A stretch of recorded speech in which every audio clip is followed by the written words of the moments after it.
Morale in the Lodge has been measurably reduced. Constellation has suffered losses before, although none quite so violently. If you need time away from here, I'll understand. We all have to recover in our own way.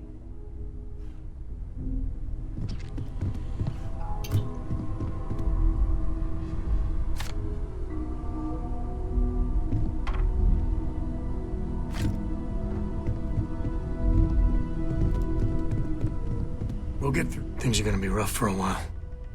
Lodge has wounds that need healing.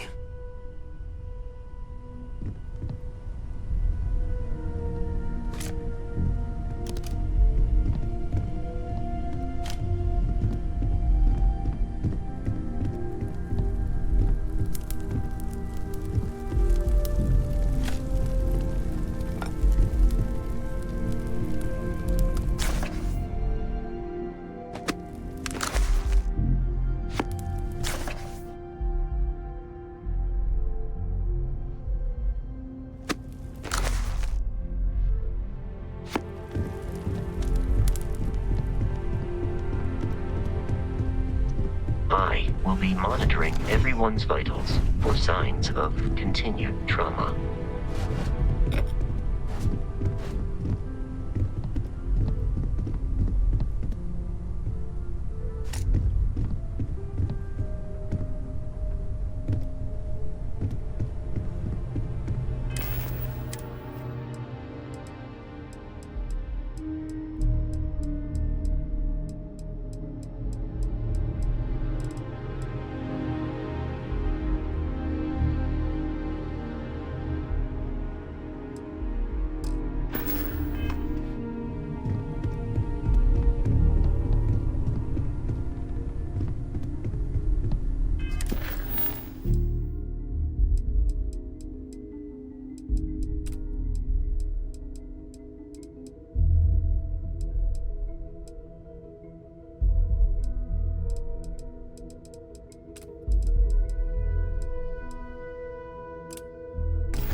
I picked up something you might be interested in.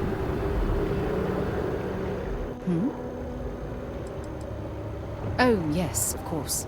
I almost forgot. No, it's fine. Go ahead. Oh, okay then.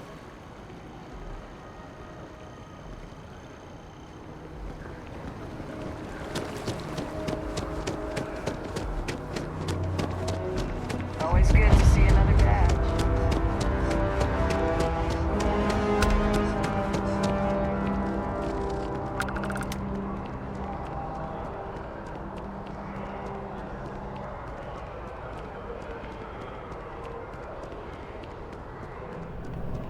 Your stories are a big I hit. bet whoever came up with bad news travels fast wasn't taking interstellar distances into account.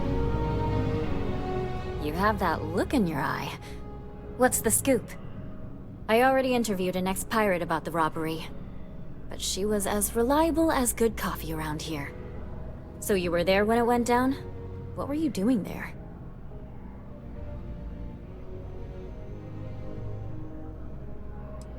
Oh boy.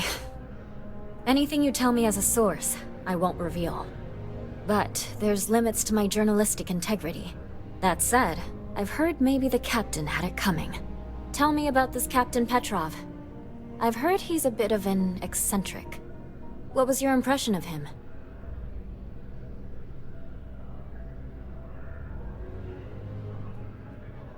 I would have loved to have seen it. I'm sure it would make a good story right there. No one seems to know exactly what was stolen, but everyone agrees it was valuable. Care to shed some light on it? Artifact, you say? I've been hearing whispers about those lately. Last question. About, and I'm quoting, a zoo gone wild. The other source swore up and down that alien creatures got out of their cages and went on a rampage. Please, please, please tell me she was telling the truth. It's got to be some Aurora-induced hallucination. I knew it was too good to be true. Oh well. This is just a plain old good story. Check the newsfeed for it later. And here's your payment. When you first walked into my office, I had no idea you would be at the center of so much. And I get the feeling you're not sharing everything.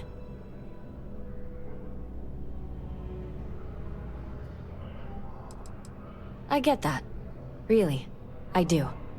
I talked with the editor, and he authorized a special bonus for someone who's worked with us so long. And maybe one day, years from now, you can fill me in on the stories you didn't want broadcast. Take care, Constellation.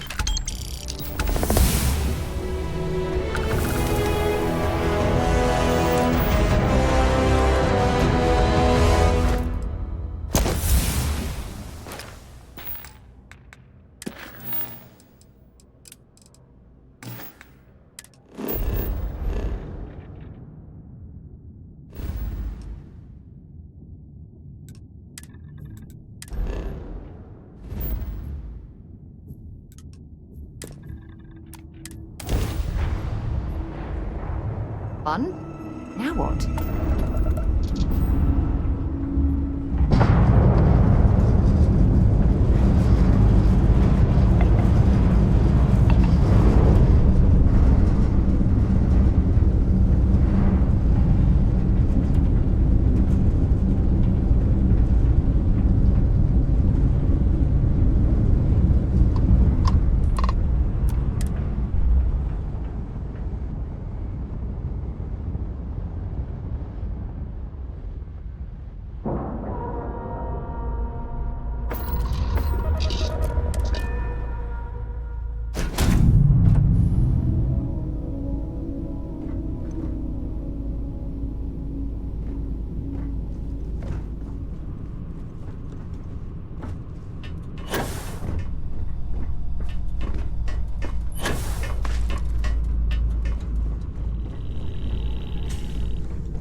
Look, I wanted to take this opportunity to thank you.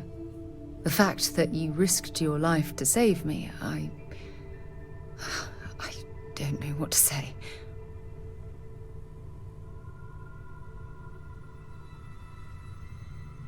Then I'll say it again, from the bottom of my heart. Thank you.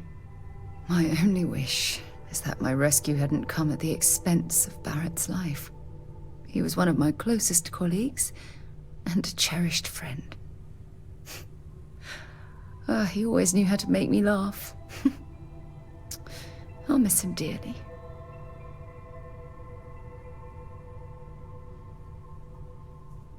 I really wish I could believe that. Our charter at Constellation has always been to analyze the unknown, but rarely at the expense of our members' lives. Yet all the while, I've been cavalier about taking risks and pushing the boundaries, not appreciating the true cost of my actions. Had I not pushed so hard to pursue the Starborn, perhaps none of this would have happened at all, and Barrett would still be alive.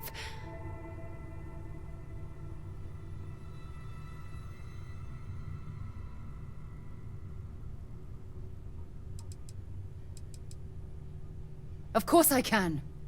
Damn it! Why is this happening to us? We're explorers. Our curiosity pushes us to seek answers to life's mysteries. It's one of the core traits of humankind. Yet in return, this is what the universe throws at us. Beings from God knows where who are trying to murder us. Why? What have we done wrong? I understand why you're saying that, but I can't just turn my back on the universe like that. It's not who I am. The question is, where do we go from here? Do we stop exploring? Stop pushing the boundaries? Take a more aggressive posture towards the universe? I don't know where to begin.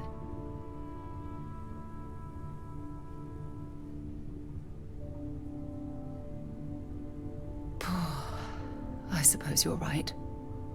I just hope we don't make the same fatal mistake twice. Well, I suppose that's all I had on my mind for now. Oh, it was a relief to get all of that out in the open. I'm sorry I got so angry. But I assure you, it's nothing personal. You're the only one I feel comfortable talking with about these things.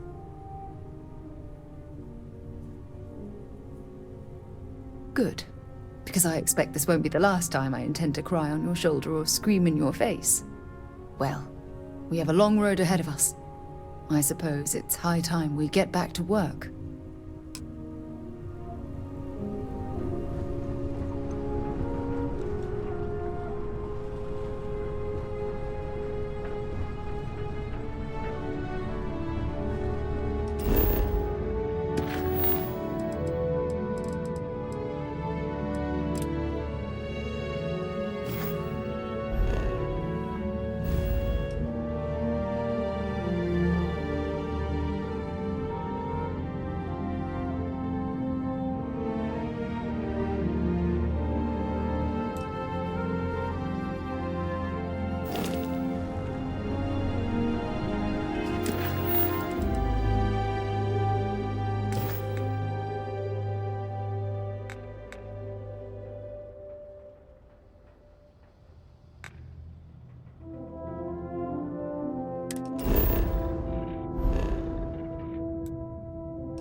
Transport to unknown vessel.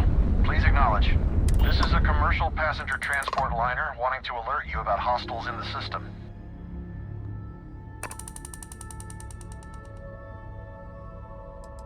You and me both. Us friendlies have got to watch each other's backs out here. Safe travels, stranger.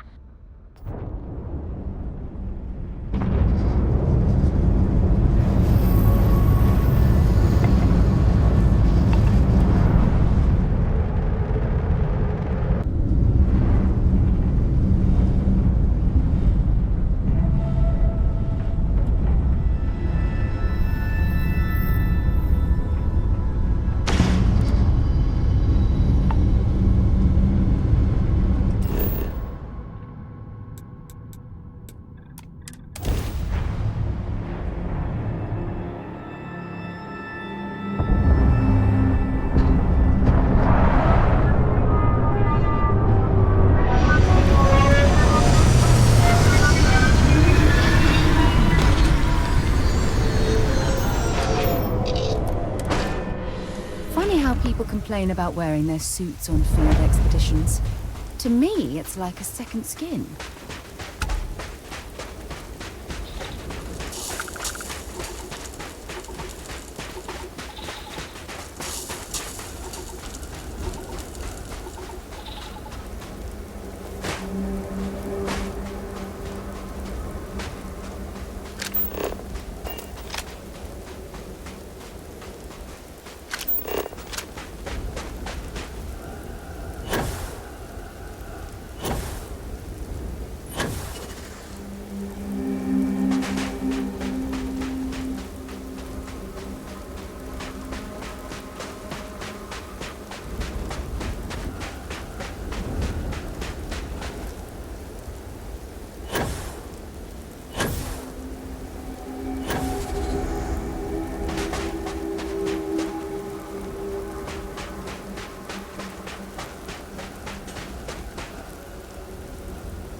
Better not be... Yeah.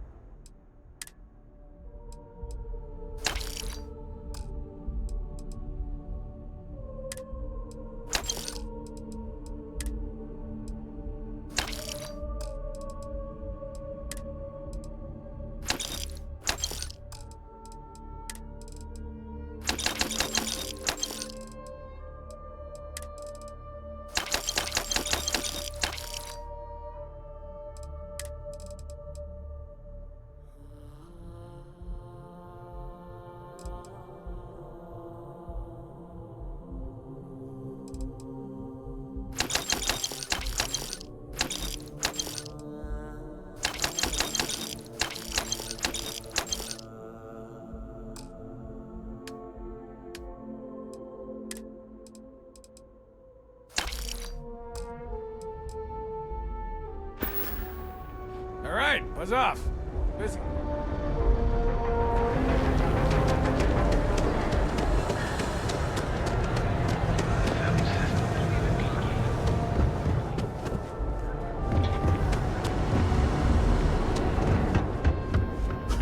Need a weapon? Help yourself.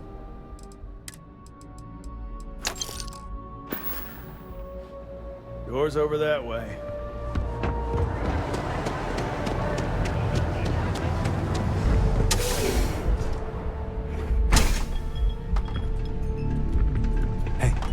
Take it easy. Time to get going. Good. We go work another Hey there.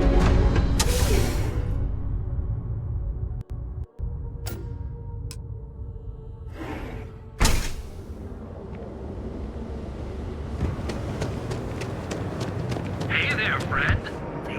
We're fully stocked? No problem.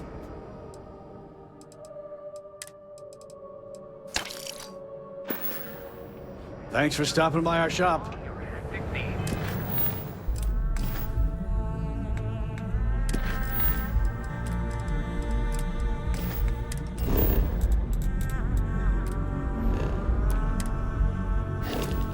Packaged food? Check.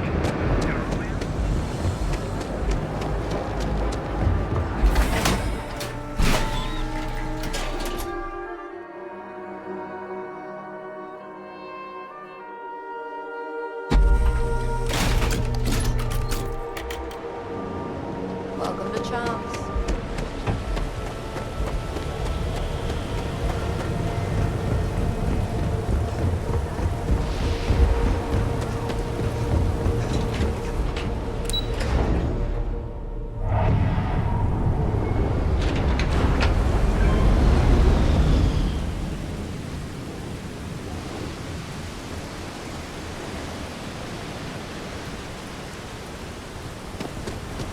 Not sure if those maroons sell it.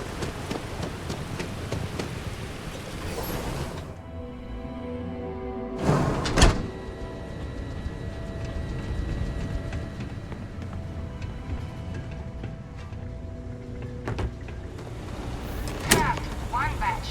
1 minute starting now.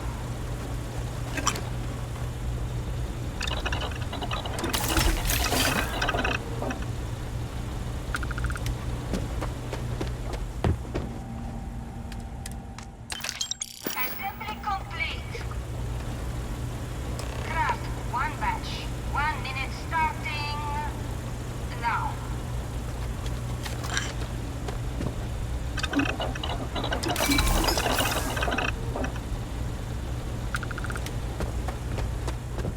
You didn't hear from me, but Assembly complete. Supervisor Gorov's got her own Aurora deals going. Craft, one batch. 1 minute starting now.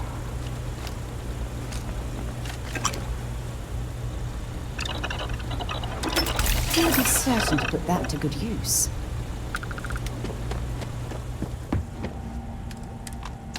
Assembly complete. Shift complete.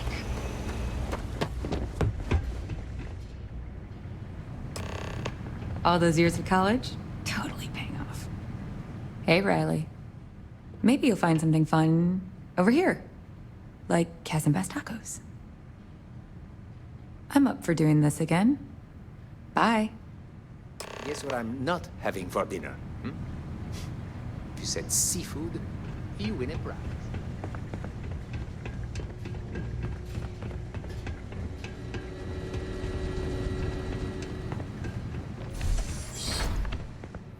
What do you want?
You didn't hear this from me.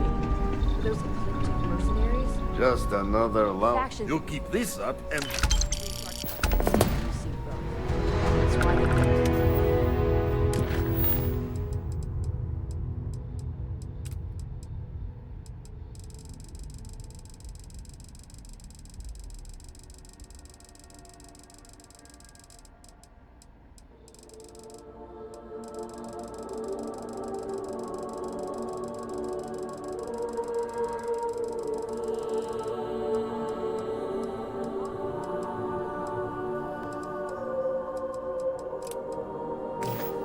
Haven't seen a leech in a while. Ask me. City got Those murdering assholes should be...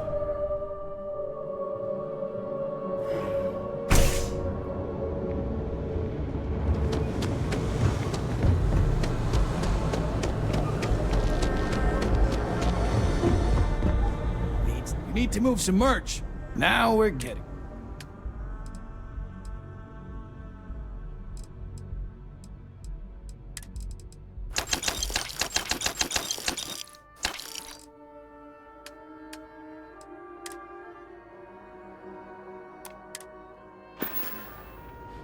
Done here. Time to.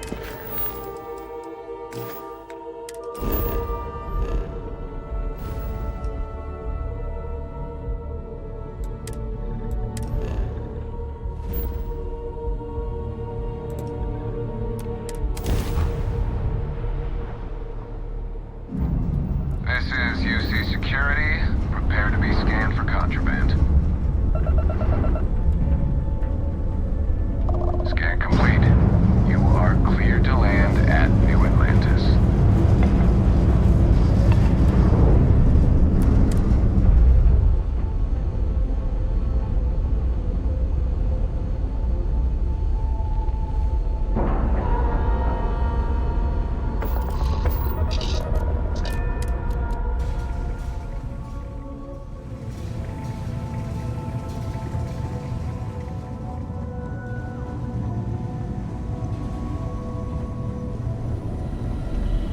Benoit never minded the solitude before, but chasing more ghosts than usual. Every noise seems to set the blood running. You've tipped my ear.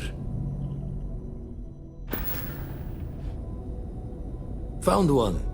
Easy as a needle in the stack. Hope those powers you're getting to overinflate you. Got enough egos in Constellation. The spanner's torque is what the Eye needs now. We'll fix her good as new.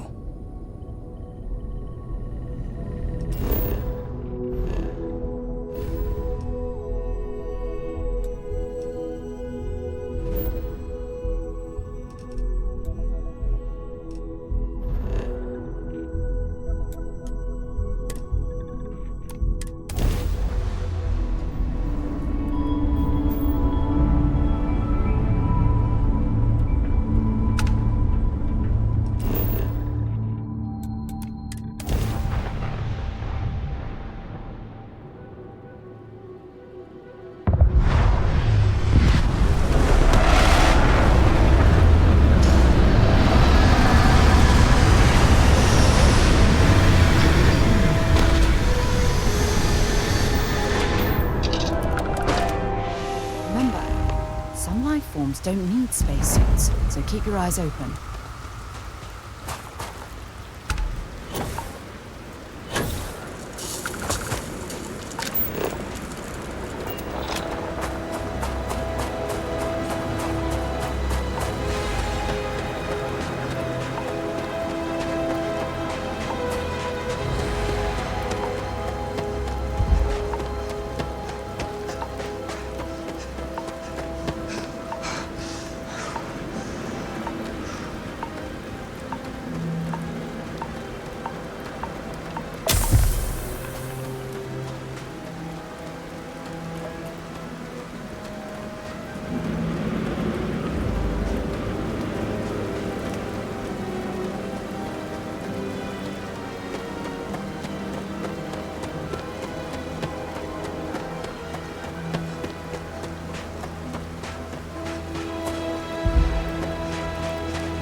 They're like nothing else in the settled systems.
Archaeologists back in New Atlantis that would give their left arm to be here right now.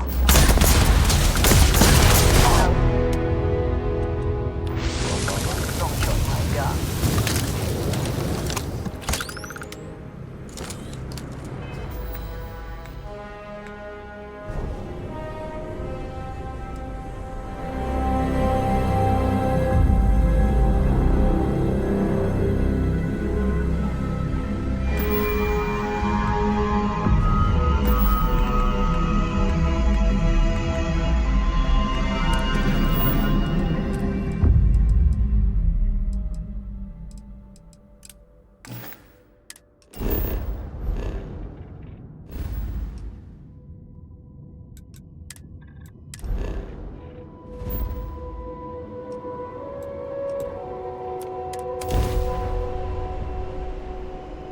deck? This is United Colonies Space. Maintain current course while we scan for contraband. Scan complete. Go ahead and land.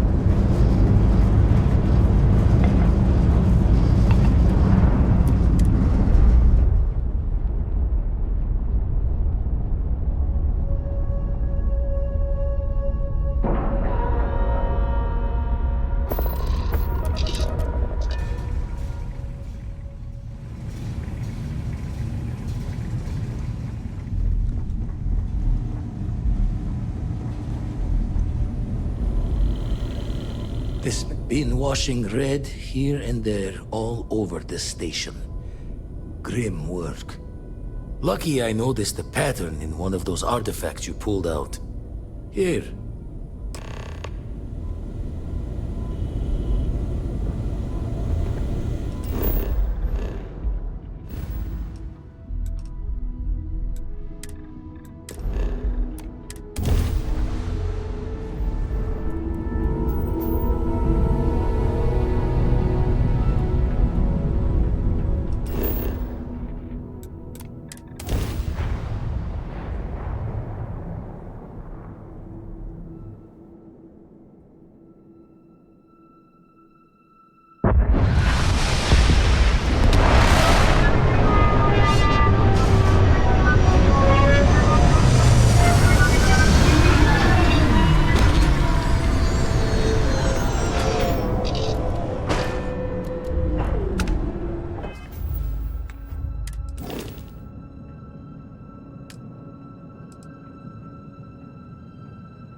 Hope you're ready to die.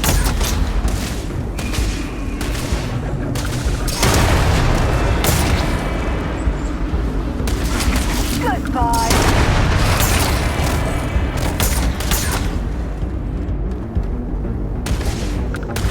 This is gonna end badly for you.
Maybe we should stop for a moment at the memorial.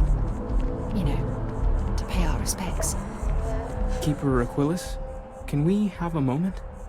Oh, Mateo. It's been too long. How are your parents? Your mother still struggling with that azalea garden? No, she figured that out a while ago. Had to adjust the pH levels in the soil. But, Keeper, I didn't come to catch up. Oh. Well, what's on both your minds? Oh. Yeah. How humanity comes together. How we are to love each other even as our universe becomes even more complex. That's not exactly what we mean. Keeper, when you talk about unity, well, does it mean anything else? Something secret? Perhaps we should talk about this inside.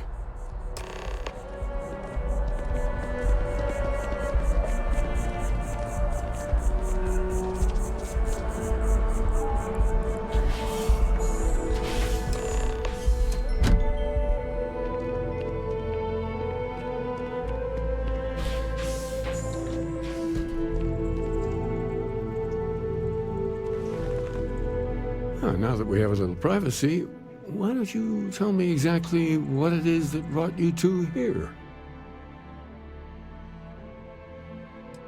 We've lost people, Keeper. Oh, I'm so sorry to hear that. And these Starborn, I take it they're different from the people of the settled systems? There have always been mysteries that seem to defy our understanding of the universe, beyond rational thought. We enter life as an act of someone else's faith in us. There's no way of knowing who we will become, and yet the risk is made anyway. So you've pushed into the unknown, not knowing where it would take you. And it's brought you here.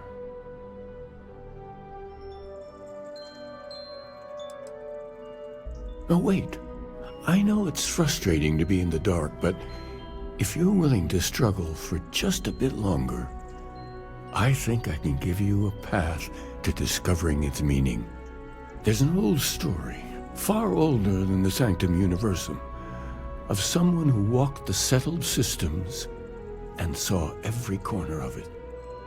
This pilgrim claimed he found the true meaning of unity.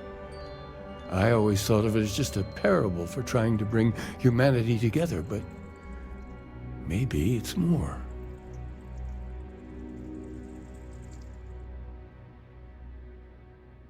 In my story, the pilgrim met the founders of the House of Enlightenment and the enigmatic cult of the Varun, and he gave them each a part of the truth. Then he goes to his final resting place to live out the rest of his days in contemplation of infinitum addendum, his addition or contribution to the infinite. But what if the story isn't a metaphor, but a code, a way of finding the pilgrim again, or at least his grave?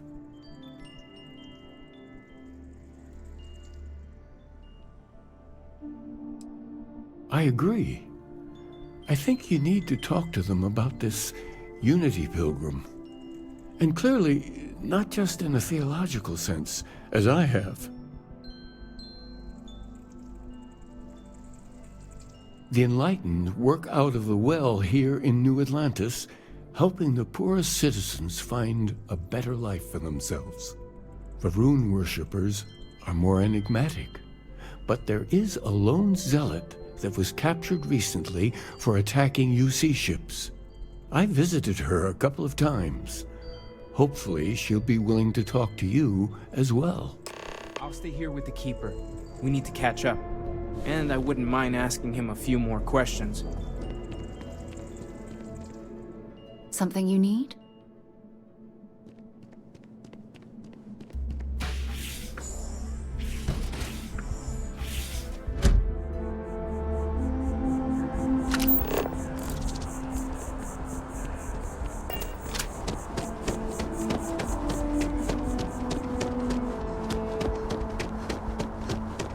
It's a shame House Varun abandoned their embassy. I bet we could have learned a lot from one another.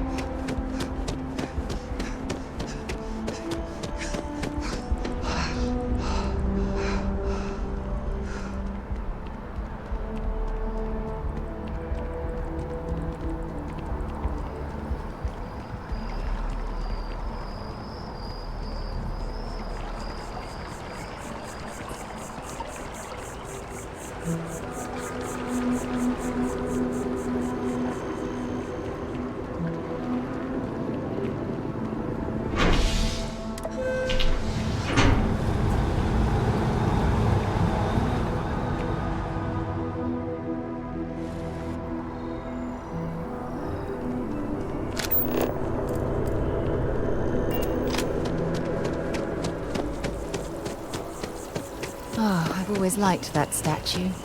It's beautiful, isn't it? I wonder what the artist was trying to represent.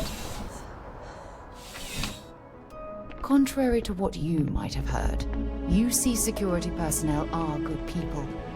And Sergeant Yumi just happens to be an old friend. I think I got them, what do you call it? A visitor? I have all the company I need. He knows not the truth. He sends another to ask more incessant questions. Perhaps you should hear us out before you decide to cast judgment. The Great Serpent waits in the shadows. He will entwine the universe, and all but the faithful will be made as dust. That is the truth. No more, no less.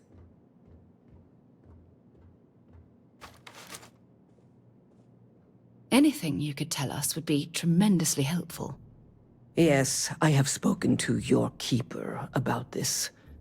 I will tell you what I told him, and then you will leave me. Jinan Varun meets the unbeliever. He gives false prophecy to Jinan. But such is Jinan's conviction in the Great Serpent, he does not hesitate. He cuts the unbeliever down. But the unbeliever returns. Jinan realizes the Great Serpent is testing him, and he will not be found wanting. 4 times they fight. Over 120 rotations of the planet they are on. Remember these 4 battles, Jinan. The unbeliever says, remember these 120 rotations. But Jinan knows this is blasphemy, and delivers the killing blow. That is all.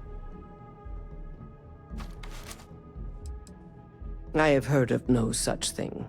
If it exists, it is a shadow that the Great Serpent casts to deceive the faithless. Strength and conviction show your worthiness to the Great Serpent. The kill is not as important as showing there is no doubt. I grow tired of speaking. Leave me.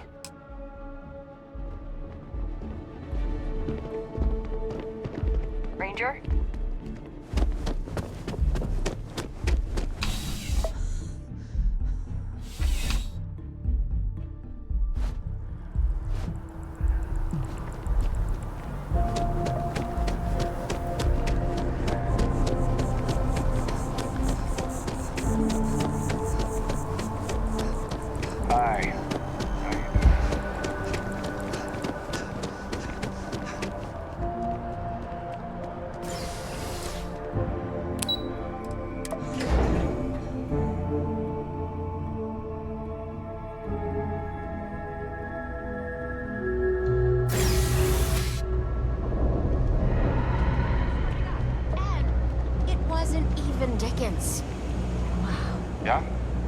Let me know if I can help you.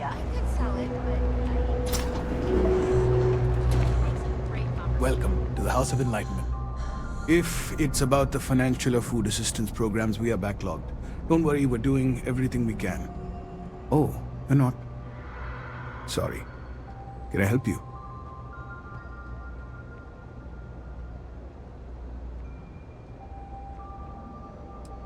Did Keeper Aquilus send you? Oh boy. Interesting. It appears we've struck a nerve. Listen, I've talked about this with him a ton of times, and there's no record of a Unity pilgrim. But since you both insist, our early records are mostly administrative. Humanitarian projects, group counseling notes, charity expenditures. But there is a series of exchanges the founding members recorded in a lot of detail. It's the closest thing I have to what Aquilus is describing. A man walks into the first House of Enlightenment. The founding members just call him the Drifter. So they think he's a charity case at first, but no, the Drifter asks them a bunch of questions. If your philosophy is built on an individual's own morality, what about the second person? That second person might disagree. Isn't the problem of two what you're really looking for? And the founders respond, each individual must understand how the second person lifts them up. All of human effort is a story of cooperation pushing us forward. And it kind of goes on like that. He comes back every week for a year. Same conversation every time. Second person this, the problem of two that.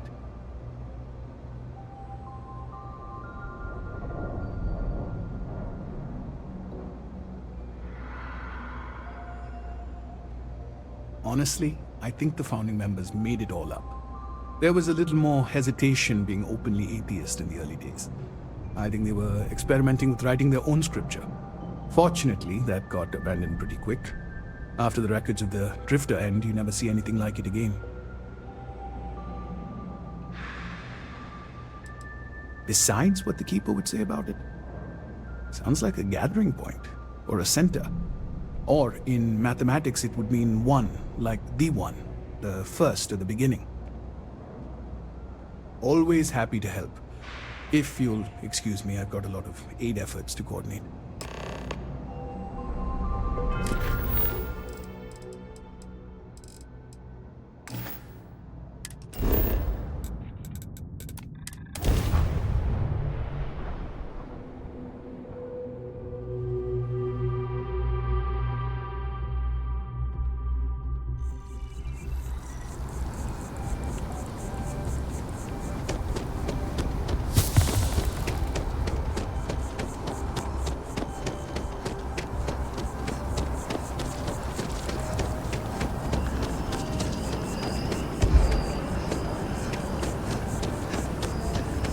It's amazing to think that this tree predates New Atlantis. Can you imagine all the changes it's seen?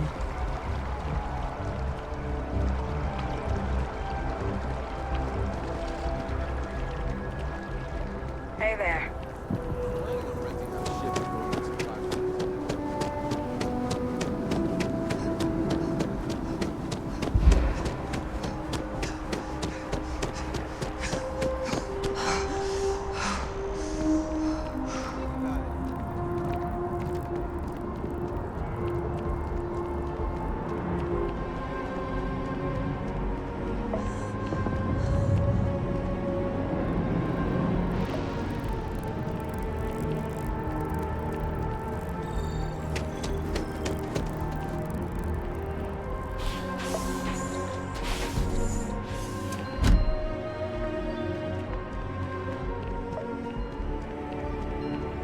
Well, you're back.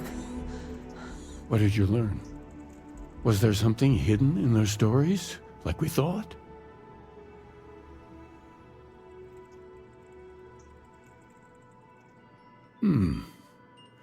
Planets are often named by number. That second might mean the second planet in the system. What else did you learn? If there really is a location the Pilgrim wanted us to find, those do sound awfully like coordinates. Was there anything else? Yes. What he added to infinity.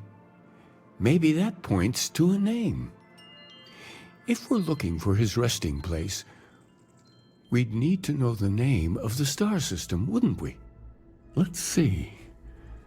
We have something that could be coordinates. Something that could point to a planet in the system. But what's the name of the system? Infinitum addendum. What if we break down the parts? No systems named finite or add. That just leaves in and dumb. Well, that's certainly how I feel. Yes, that's it. The second planet in Indum, at 4 and 120. That's where you'll find the Pilgrim's resting place. And from there, maybe you'll find the true meaning of unity. Before you go, you've now spoken to many different perspectives in our universe. In a way, you'll be carrying their philosophies with you on this journey. I know you're looking for a specific unity, but if you had to guess what it was, what interpretation would you give it?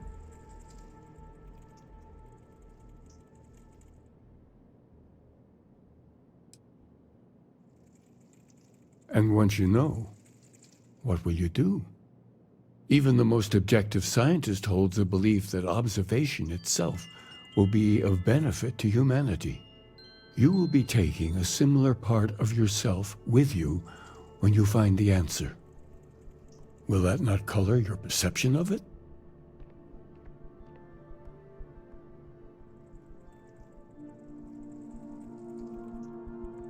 So you intend to find the truth, and then have that truth confirmed by your peers. Unity is a reality born of observation and agreement? It's the scientific method, and I swear by it myself. Well, I won't keep you any longer. This has been fun, I have to admit. Go, find your truth.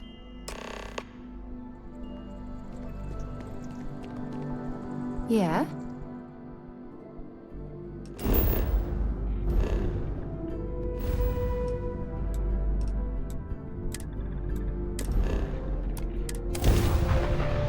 Time to move on.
Good to see you.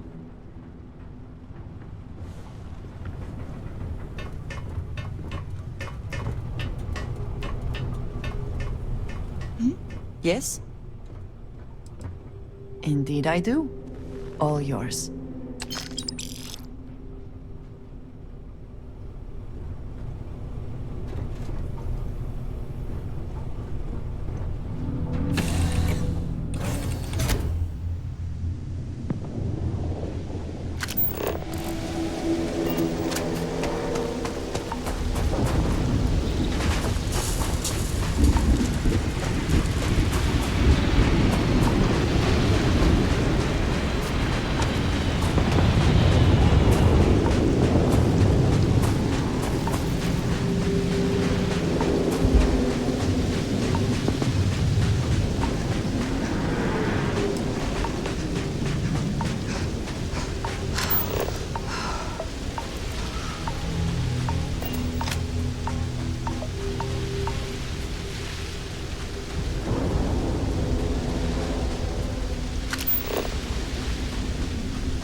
off right away, or do you need a little bit of time?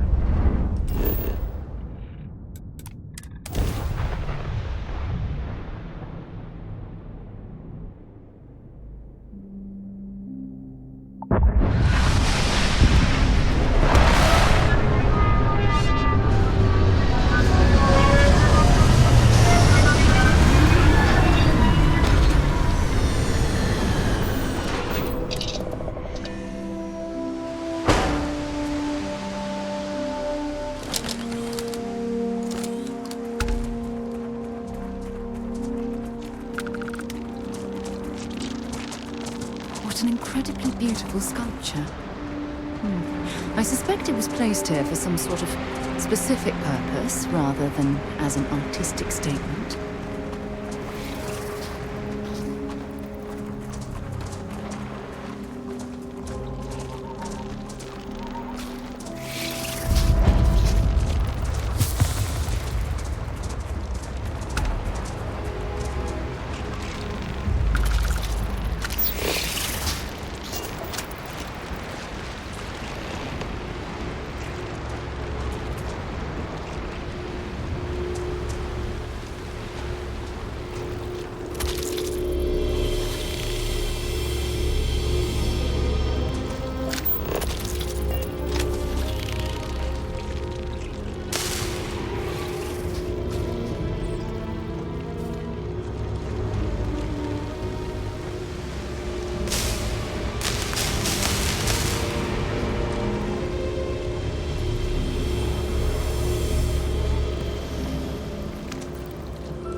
Constellation ship. You weren't invited to this meeting, but much of our conversation has been about you. It's only fitting you should join us. I will personally guarantee your safety as long as you come in peace. And think of it as a ceasefire meeting. You're one shot at getting those answers you must desperately want.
emissary, perhaps? And their ship, the Helix? I believe they ambushed you above Neon and demanded that artifact you worked so hard to gain. Thank you for the stellar introduction. Your success is unprecedented. Before you came, we were just discussing how continued use of force against you is unwise. Yes, we did. We are not a monolithic people. The Starborn are individuals. Some are united in cause. Others are in it for themselves. We are all in it for ourselves. Some of us are just more honest. The emissary threatened your ship, demanded you hand over your artifact. How is that so different from what I did? We needed to warn you off. Every encounter with one of our kind could spell disaster. For whom, exactly? I say whoever can collect them should.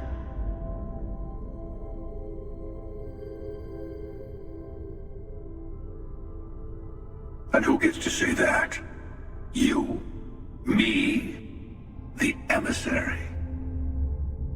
I have debated morality for near infinity, and all I have found are groups of people enforcing their will on others. Rules and laws spoken as principles, but backed by arms and violence. Enough. We have more to discuss. The Unity. You are on the path to it. It is a place, a gateway. It is where we were reborn. Not a relatively expendable Dusty anymore, are you? Look at where you've ended up.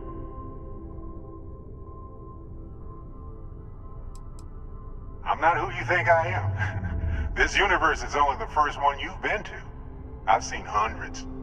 Where I came from, I was the one who ran to the Eye. I left you behind to protect the artifacts, and the Hunter killed you. One of me, at least. I collected the remaining artifacts, and they opened the way to the center of my universe, and the doorway to an infinite number of others. That is the Unity. When I stepped into it, I became a Starborn. It's how I've entered other worlds, including yours. And that's the problem. All the artifacts are needed to complete the armillary and open the way to the Unity. In every universe, the Starborn fight over them. Innocent people die. You've witnessed the power granted by the temples, the anarchy that can be unleashed. Someone has to decide who should get them. Here it comes. The emissary tells you only the worthy should enter heaven. You're twisting what I mean. They're hypocrites. They use the chaos caused by the hunt for the artifacts to establish an order where they decide who's worthy. I attacked your launch because I wanted the artifacts, and you held me off. You got away. That wasn't some morality play. You didn't survive because of righteousness. You won because of persistence, luck, and skill. As I have done countless times. I was also human once. But what does it matter who or what I was when eternity is within your grasp?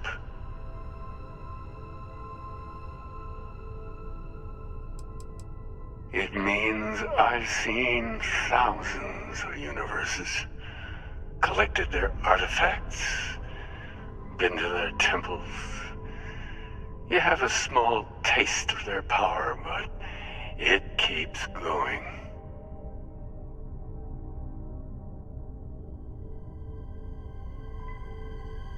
You're learning. My other self wants you to walk the path he walks. To give up. to appreciate the universe you have. Easy for a person who's seen everything, done everything. I think you should see it for yourself. You've never come this far. Not in all the universes I've seen. The path to the Unity is opening to you. You're going to tip the scales one way or another. Better your hand be on one of our sides.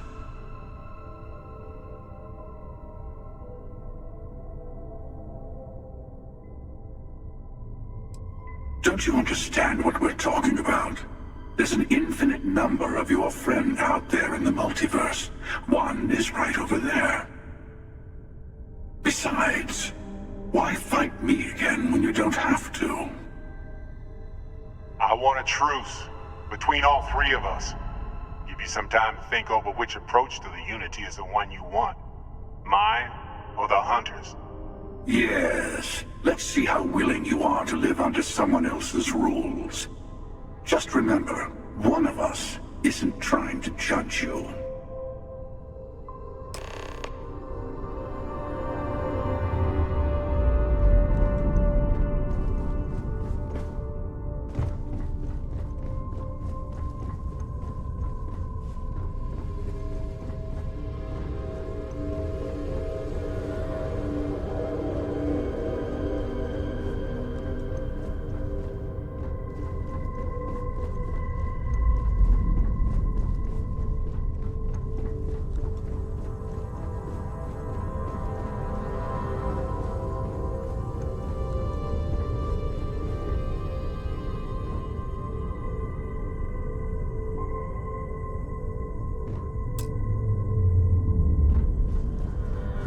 The emissary and their kind only want to control you. I'll tell you everything I can.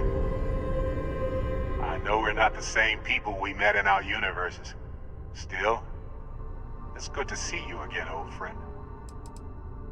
When all the artifacts are assembled, the device they create is called the Armillary. In many ways, it's a model of the multiverse itself. Through it, you can reach the Unity, and from there, you can become Starborn. You've seen the terror the Hunter causes. Every time a Starborn goes through the Unity, they get more artifacts, find more temples, gain more power. We can't let more like him abuse these gifts to destroy whatever's in their way. Different? I never know who you are when I meet a new version. But so much of you stays the same. It's hard, but each universe is precious in its own way. Mine will never have its original you in it again, as yours won't have its real me. It's not an easy experience to describe, but the Unity will speak to you, offer you the chance to become Starborn. You will be leaving this universe behind to be reborn. Everything you were before will be gone. Maybe that's why it offers the choice. Compassion? Or is it testing us?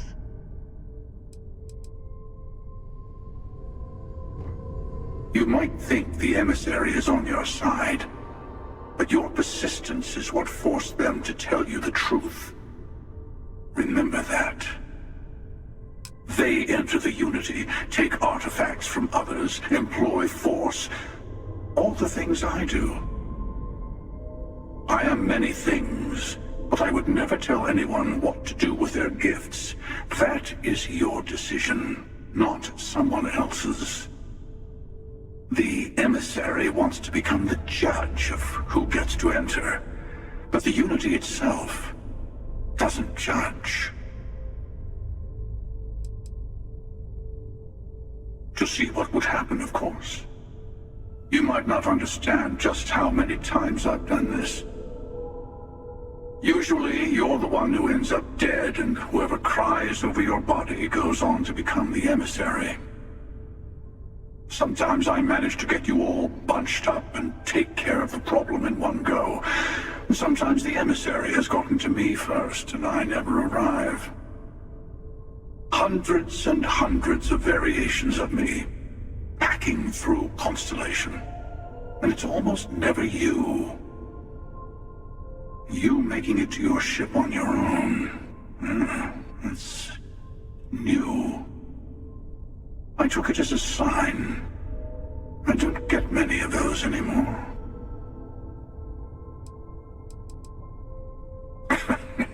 No, we always end up having this meeting at this time. But it's the usual affair. Can we make peace? No. Oh, how tragic. Honestly, I was beginning to wonder why I kept attending. And it's bad habit I started a long time ago.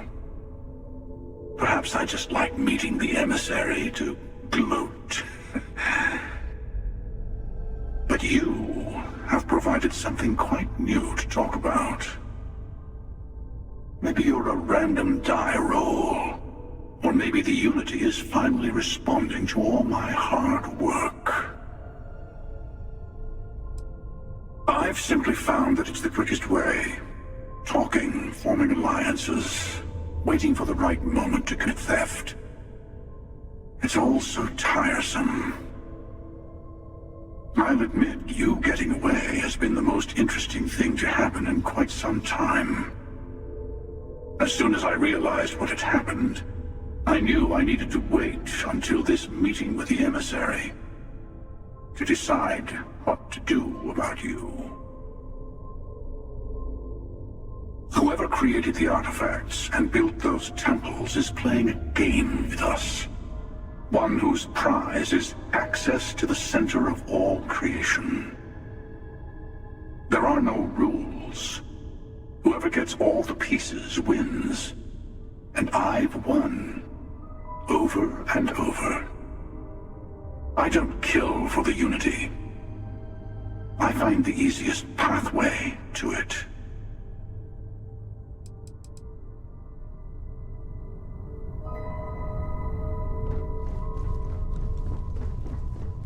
Before you leave, I want to give you something. A way to another artifact, but also a lesson in how dangerous they can be. Seek the moon of old Earth. There are secrets there you must discover for yourself. Here, to open the way.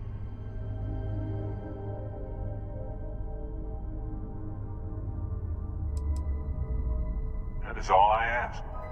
I hope you see what I have seen. You should also talk to your colleagues in Constellation. I am sure that they have gathered more information on the remaining artifacts in the fringes of space. Part of me wonders what they will all say about what you have learned. But I will leave that to you.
You've got something for me?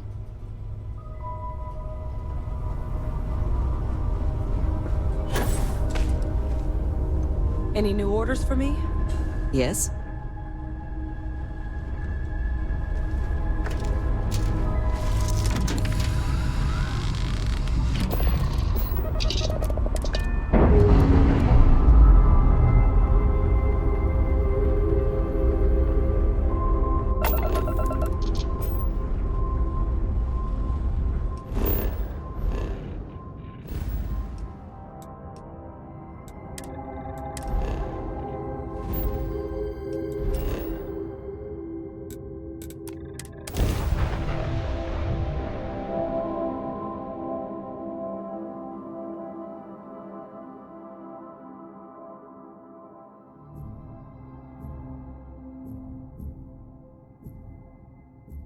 Hey, can we skip the local chunks this time?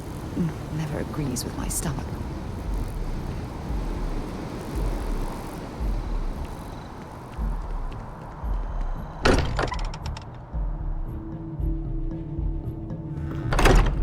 While we're here, perhaps we should check in with Mateo or Noel. Hey, I've been talking with the others, and I'd like to get everyone together. To say goodbye.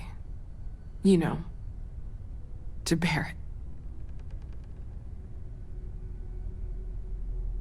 Thank you. It wouldn't be the same without you there. I'll have everything set up in a few days.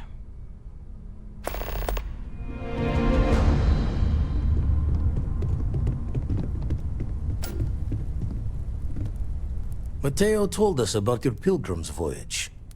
You found it, didn't you? The meaning of unity. Wait, say that again? Multiple universes? You can't possibly mean what I think you mean. Let's take a step back.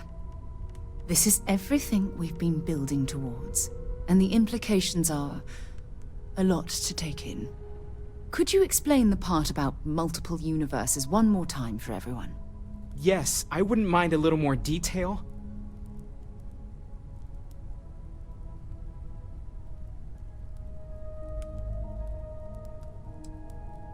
And that's why the Starborn want the artifacts so desperately. They're the keys to unlocking the infinite. I don't even want to think about the physiological changes you'd need to travel between universes. Plus what it would do to the mind? Enlightenment? Or oblivion? Like the Hunter. You have the opportunity to reach the closest thing to your god that might exist. And you're second-guessing it? One doesn't approach the afterlife without some trepidation.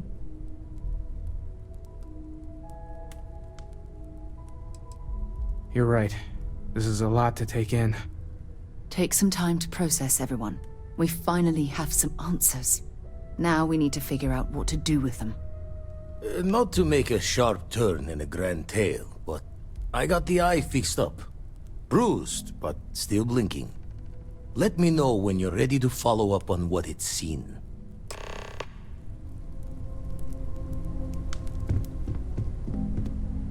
To think the Lodge turned into a battlefield.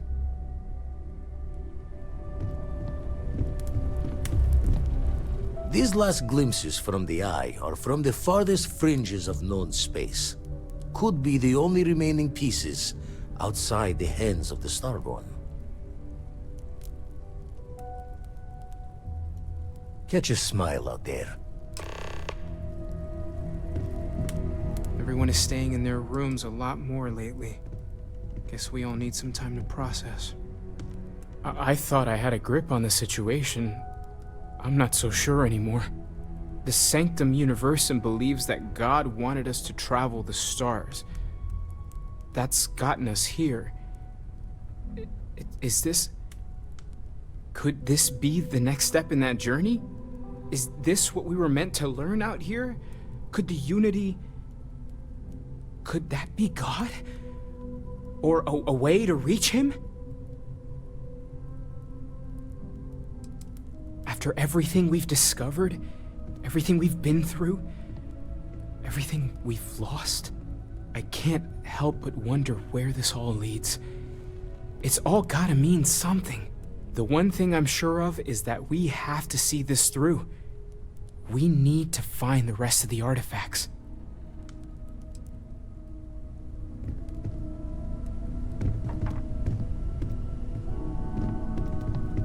Home's got a sanctity.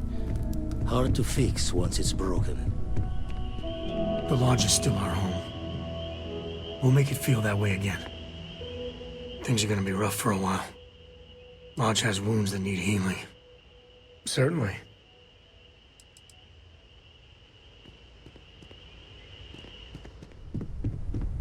Constellation has suffered losses.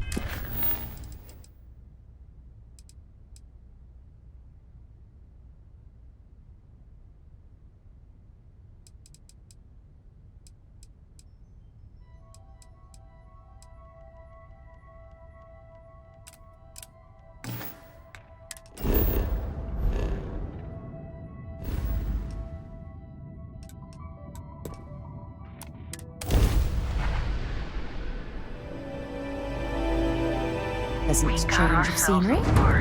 Direct hit to their draft drive.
Transition to this new way of life for you? Yes, I would say that the proper adjustments are being made. The most difficult part has been acclimating to what you perceive as the more insignificant customs. Interesting. Such as? Let me think. Oh, yes, here's a particularly strange one. After a person sneezes, someone invariably invokes the phrase, "bless you." Oddly strange to administer absolution after witnessing a bodily function. Oh, I'm sure there was a perfectly good reason that expression was connected to sneezing, but I'm afraid it's lost to time. That is a shame. I would like to have understood the specific etymology of those words. Ah, well, I don't think that's necessary, Andresia. It's enough to know that being courteous to others is the right thing to do.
Yeah, what is it?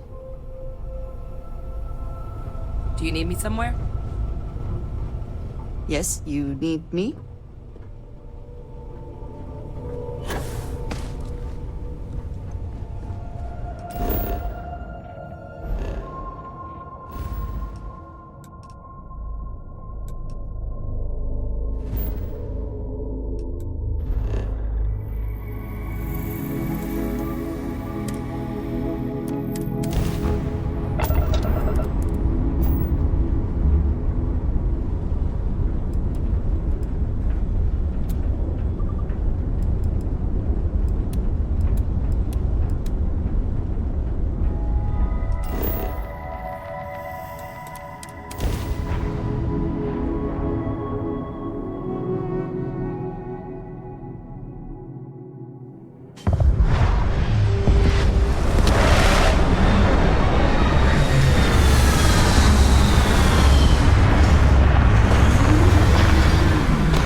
It's likely this facility was constructed within the crater to protect it from the elements. Or prying eyes.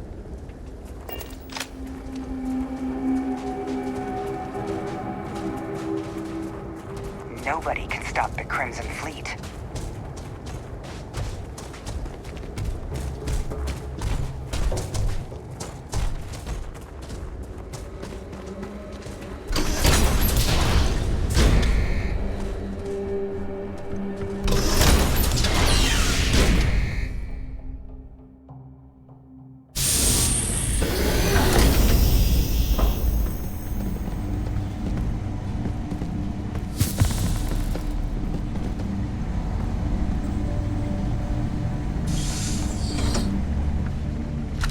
It's absolutely freezing here! Well, hello. There's a terminal up above, on the catwalk. We should search for a way up.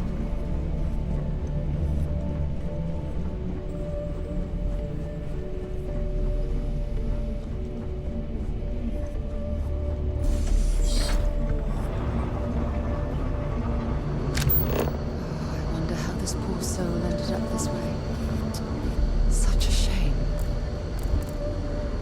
This looks sinister. Perhaps whatever was being experimented upon here just remains hidden in the past. Ah, I think this connects through to somewhere else.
research station.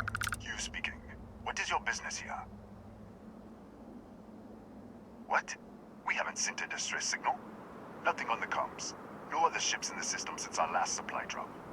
Look, what are you trying to pull here? Really? The High Energy Research Lab? Alright. I don't know what's going on here, but you should talk with the director. For security, I'm going to have to ask your friend to wait out there. What's inside, stay with me and don't make any sudden moves. I'll get the door. Welcome to Nishina.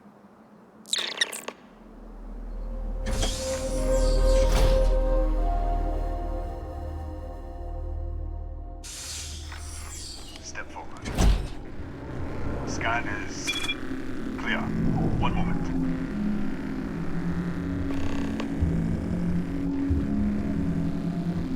Attention all.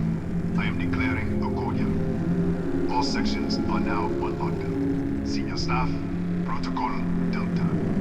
So, there. Be right with you.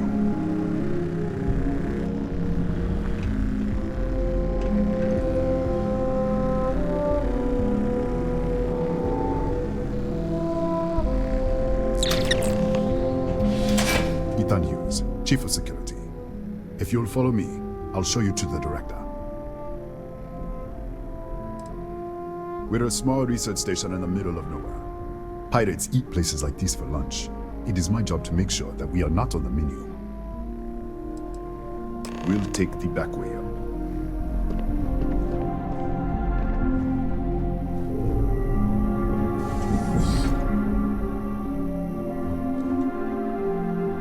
Here, you can see our lovely storage area.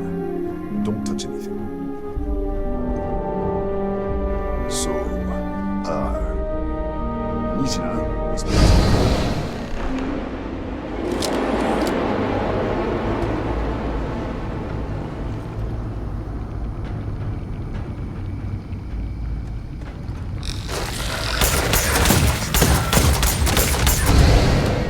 What the? Easy! Easy! What the hell was that? 1 minute, you're following me, and then you're just gone. Minute later, you pop in out of nowhere looking like you were in the middle of a fight. But there's nothing here. I should have never let you inside. What is this? Some kind of stealth tick? Who are you working for? Look, I don't know what's going on. Let's get you to the director. Maybe she can figure this out. Come on. This way.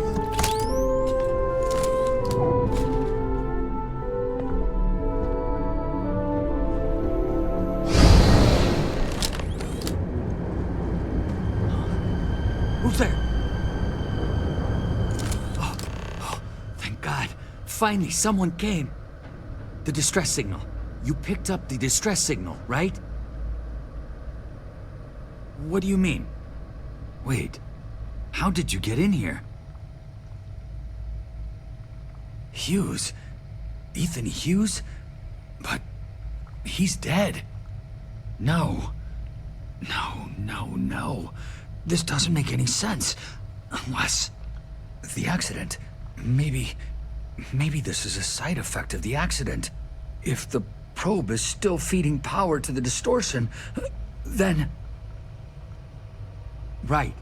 We were studying a gravitational distortion. 3 months ago, I was calibrating an experiment in our high-energy research lab. There was an accident. An explosion. It caused a gas leak. Sparked a fire. I was trapped in the control room. There was nothing I could do. They're all dead. An artifact? You mean the metallic god? Yeah, we should. Wait, she's back. All right, we're on our way up. Hughes out. I was just filling in the director. Let's keep moving. If anything happens, the director's office is on the second floor, end of the hall. You can't miss it.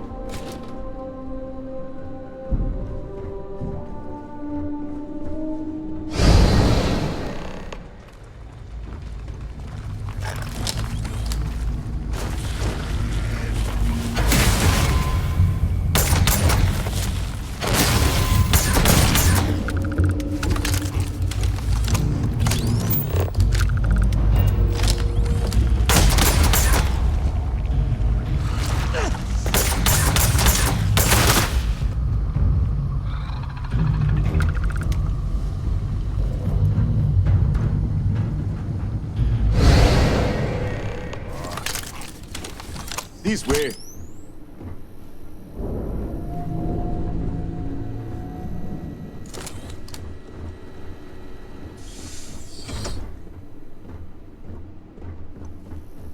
Come in. Kaya Patel, Research Director. And this is our Chief Scientist, Maria Hughes.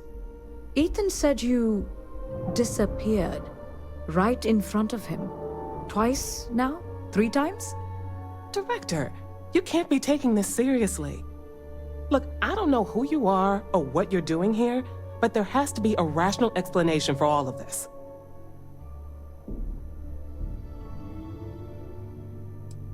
What does our research have to do with this?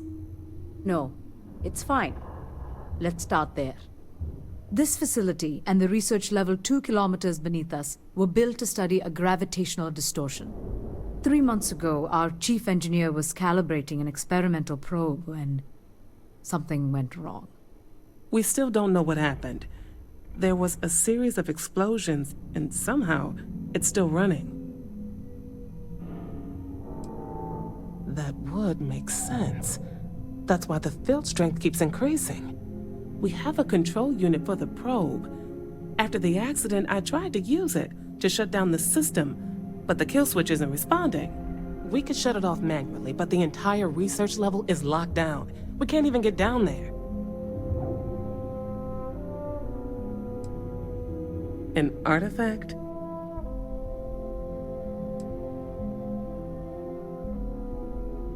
The multiverse. Other universes? And you have some connection with them then. Interesting. I wonder if that's why this is only affecting you. That is quite a claim. What makes you think that? Tell us about this other universe. Raphael. Raphael died in the accident. He... Wait. Gas fire. Gas fire. The leak. Director, there was a hydrogen leak right after the accident. It was contained in a minute or 2. But if it hadn't been, it could well have caused an explosion. Another universe, though. That's a lot to swallow.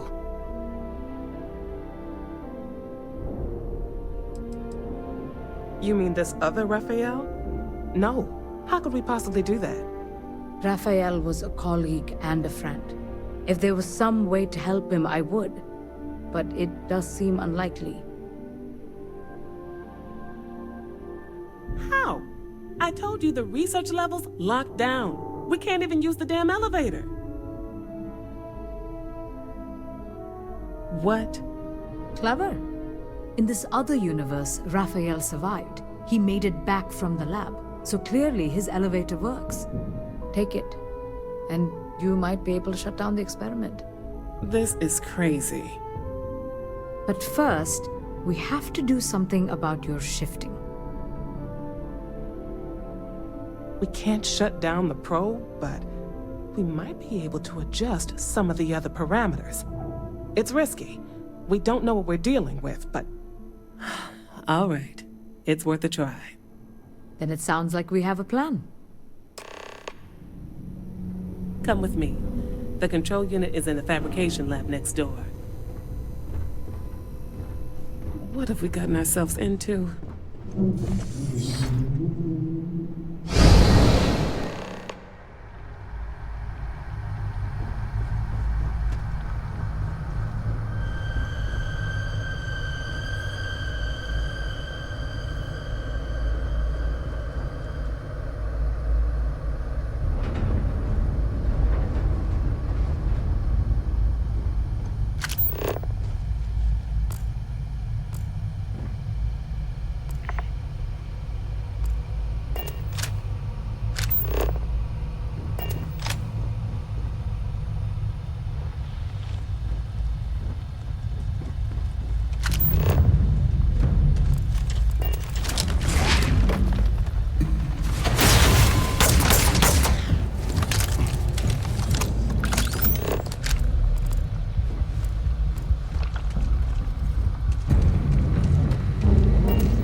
it's you. What happened? You disappeared, and the ceiling caved in, and... I thought I'd finally lost it. What? How? Look, if you think things are bad up here, the research level is even worse. I barely made it out, and that was months ago. I don't understand any of this. If I hadn't seen you disappear with my own eyes, I wouldn't have believed it. Okay. You're my ticket out of here. We'll do this your way. We can get out through the pantry. Here's the key. I'll back you up, I guess.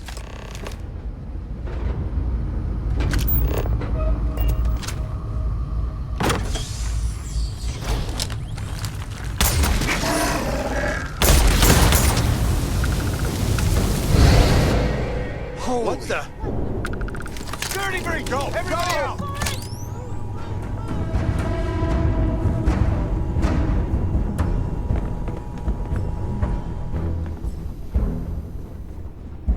Okay. Hello.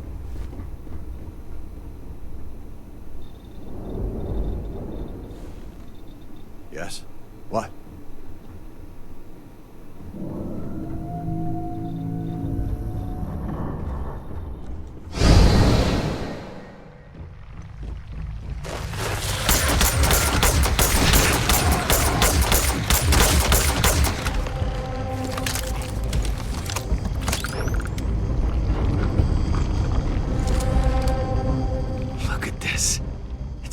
Hours to clear this out, assuming the rest of the building doesn't come down on top of us.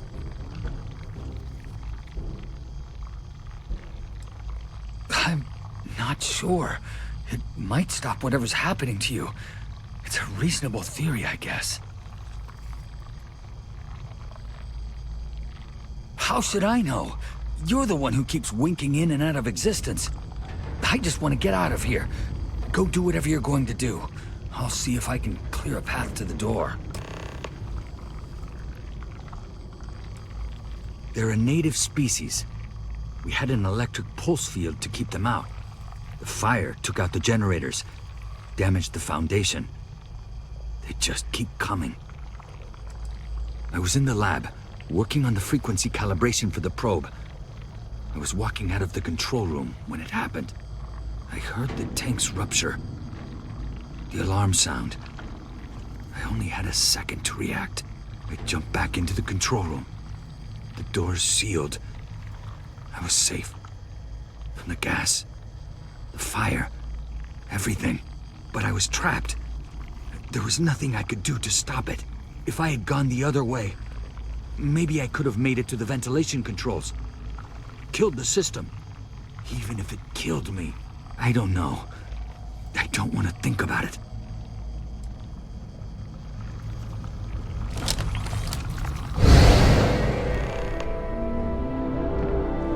What? Oh, it's you. You realize you just poked into my locked office. So much for security protocols. Sure. Down the hall. Take the stairs next to the atrium. Yeah. Let me get the doors for you. And done. Is there anything else you need? Yes, Kataxi. Nasty things. The original survey team ran across them. You're welcome to read the old logs if you want. Yeah, I'll unlock the terminal for you.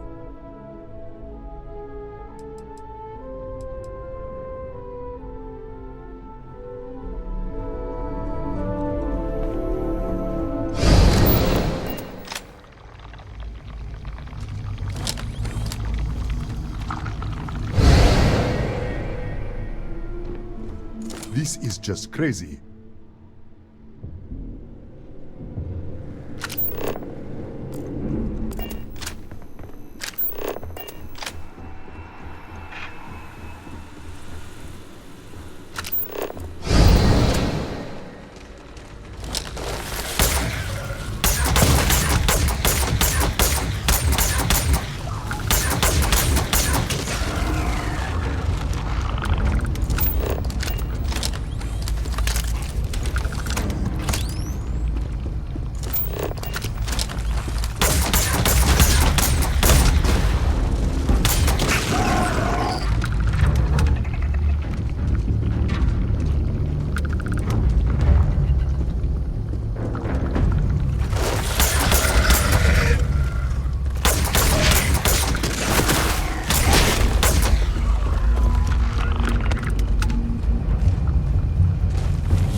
What, did you get lost in the hallway?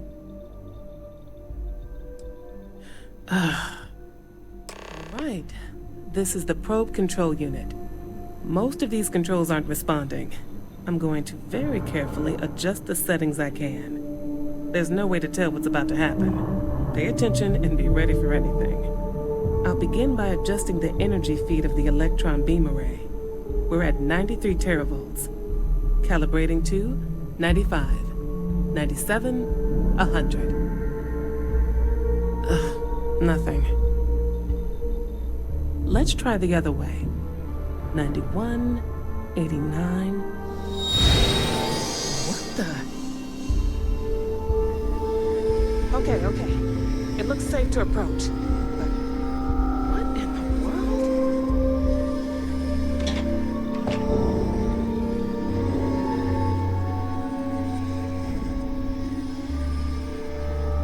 It's a micro-distortion. Flux pattern matches the distortion in the lab. The setting is just exposing it somehow. Step into the distortion, please.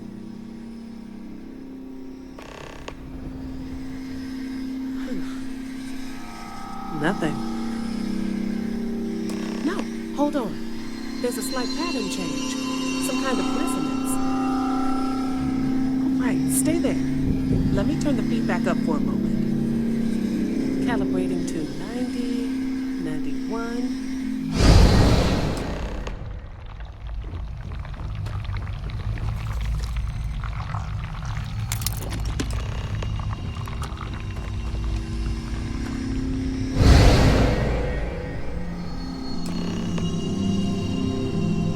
What happened? Are you all right? So, the lower setting causes the distortions to manifest, and the higher causes you to shift. That seems promising. Keep it on the lower setting until you want to shift, and you should be able to avoid any more accidents. I'd give you my control unit, but it looks like you already have one from the other universe. Love to take a look at that when this is all over. Right. If you can get down to the research level, you need to make your way to the high-energy research lab. Disengage the power interlocks, then pull the emergency shutdown to stop the probe. That should finally put an end to all this. Oh, and before you go, the director wanted to speak with you. It really is just down the hall.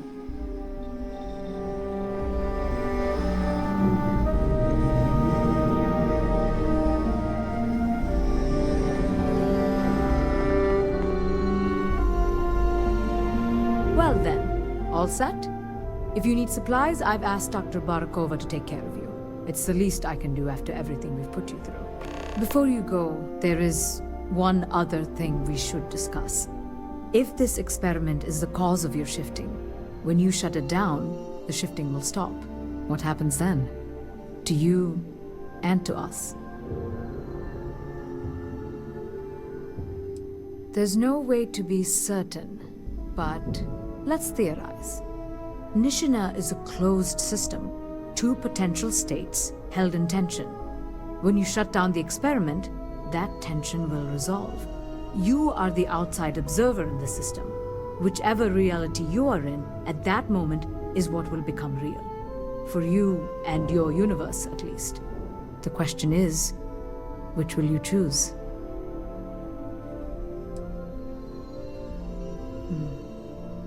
If this were a choice between my life and Raphael's, I would ask you to save him. But as the director of the station, I am responsible for the lives of my staff. 30 people.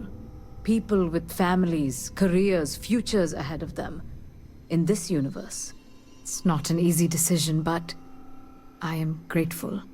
Thank you. Now, it's time you are going. With the network offline, we can't shut down the security system on the research level, so you can expect some resistance. Be careful. Ethan, unlock the elevator lobby, please. Ma'am, research level is still locked down. I'm aware of that. All right. Done. Good luck, dear. It's been a fascinating day.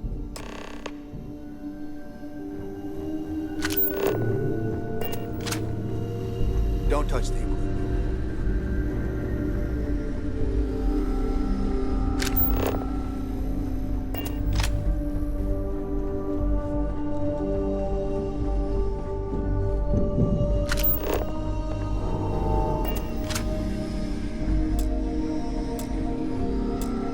Tatiana Barakova, station's doctor.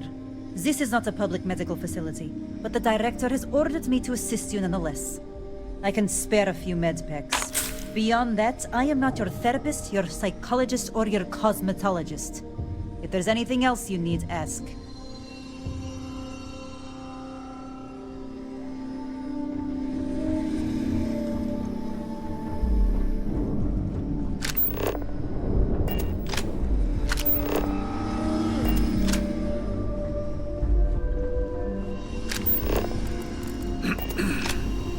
Need something. Hello?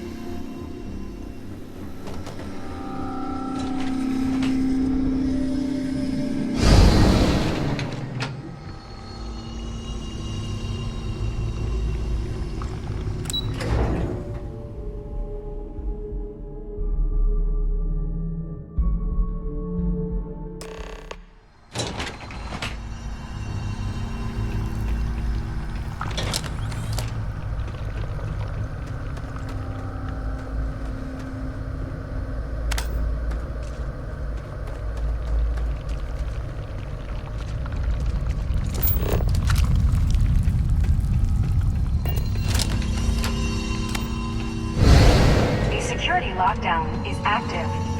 Emergency override controls are available on designated security terminals.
A security lockdown is active. Emergency override controls are available on designated security terminals.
available on designated security terminals.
Ah, there you are.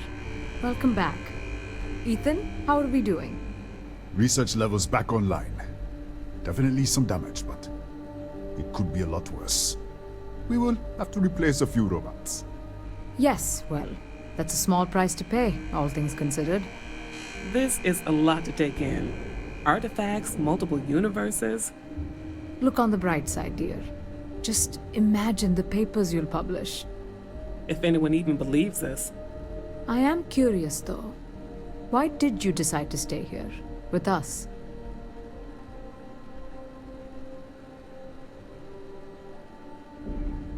Maybe so. Still, it must have been a hard decision. Our next supply ship will be arriving soon. I'll have a full report ready for them. For now, I'd like to extend our gratitude and what compensation I can offer for everything we put you through. Thank you. This has been a truly remarkable experience.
Forgive me for pulling you aside again, but, well, there's so much to process right now. The emissary, the hunter, the unity, an entire multiverse. I can't even begin to wrap my head around it all. I don't know where to begin. The fact that we are the origin of the Starborn. Humans literally reborn by entering the Unity. The same, yet different. It's unbelievable. I feel like most of the knowledge we've amassed in the last few centuries about the universe has just been made obsolete.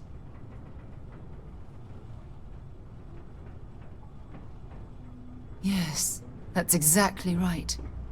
Humans are clearly a victim of their own success. We've been pushing further and further outwards from our home, when we should have spent more time being prepared for the consequences.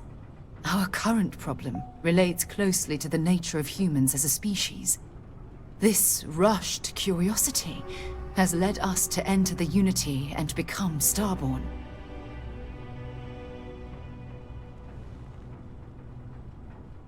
But it has made a difference. Here we are, caught in the middle of some sort of needlessly violent crusade between the hunter and the emissary. You'd think that a technologically advanced society would have evolved past petty squabbling over something like the artifacts. It almost makes me wonder if entering the Unity has done them more harm than good.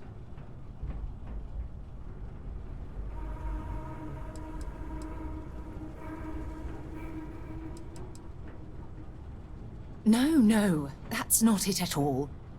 When you pass into whatever lies beyond, We don't know what will become of you. Will you remember your life as you knew it? Will the hunger to collect the artifacts consume your life like it's clearly consumed the Starborn?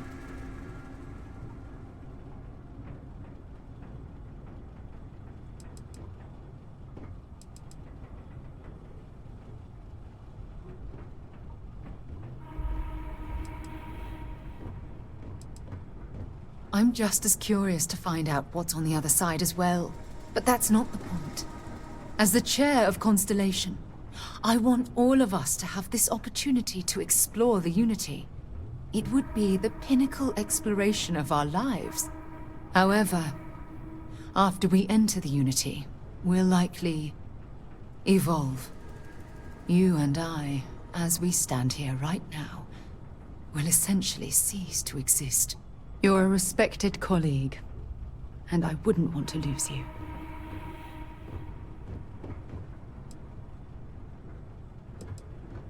I'm not sure. I'm guessing based on what we've learned. Even if I accompany you into the Unity, the question still remains. Would we know each other anymore? Even if we did, would we care? Part of what I do as chair of Constellation is weigh the costs of our expeditions. And this one, the cost is extremely high.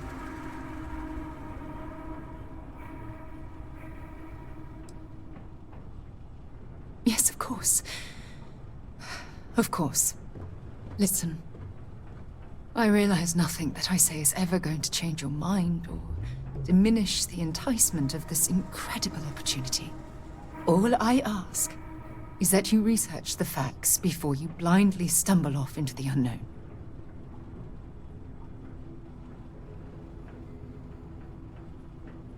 Thank you. Well, I suppose I've ruined the moment again, haven't I? I'm getting quite good at that lately. I'll let you get back to whatever you were doing. Just think what we discussed. I know I will. Can I help?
We're going to be visiting the Astral Lab while we're here.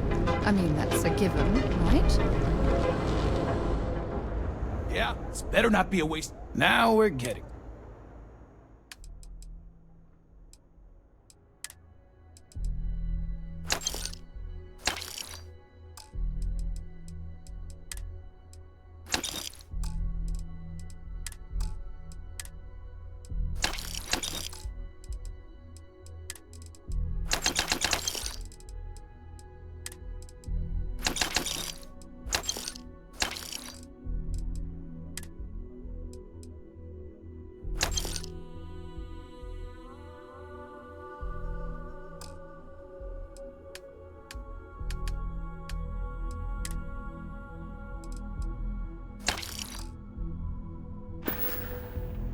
Done here?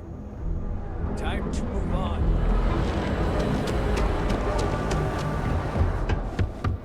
Glad you killed Warlord.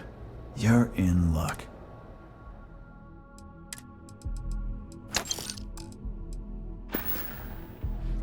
All right, get out of here.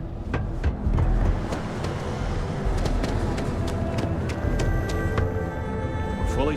Hey there. Welcome. Sure. Have a look.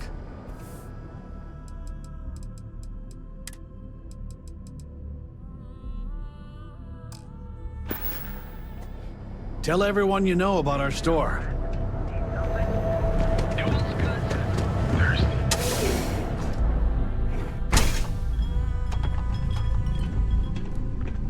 What's up? You look like you could use... Good. Go work another shift.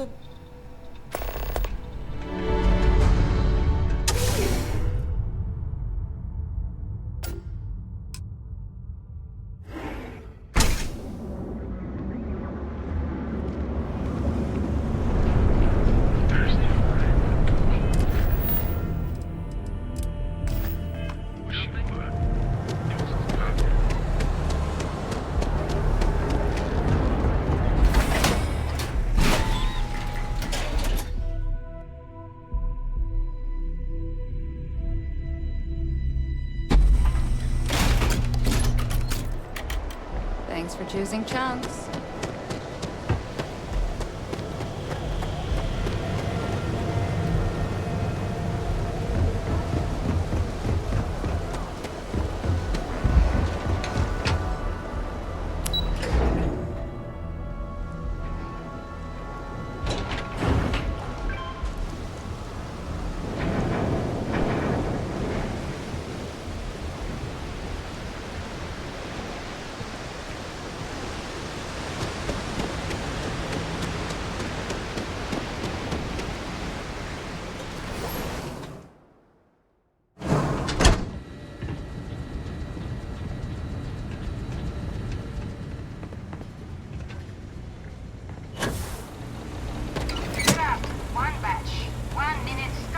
Finally off shift.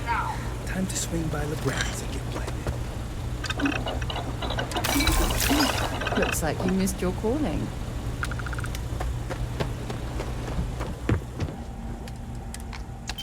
Assembly complete.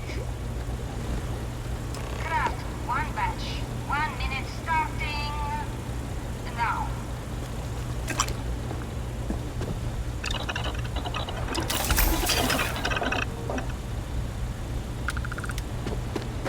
Never thought I'd be getting paid to work in a truck. Assembly complete. Craft one batch. 1 minute starting now.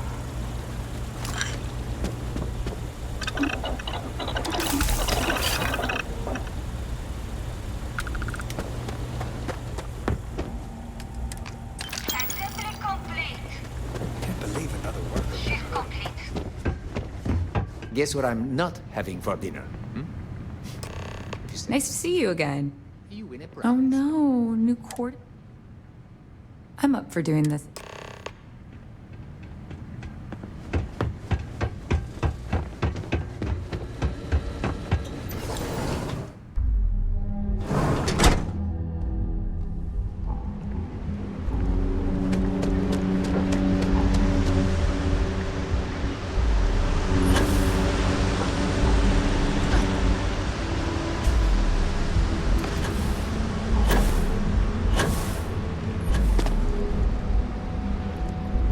Website's changed. Maybe it's just me. Gangs think they run this city, but I don't see people building statues of them. No, I'm not. Uh-huh.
Private sector. Now that's where the real money. I wonder, yonder.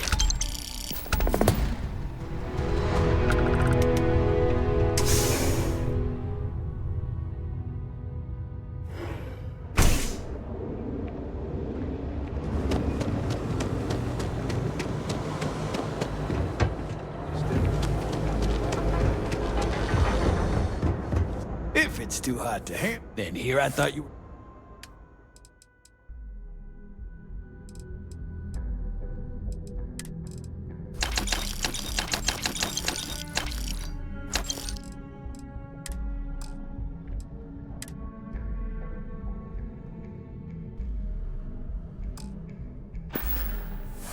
All right, buzz off.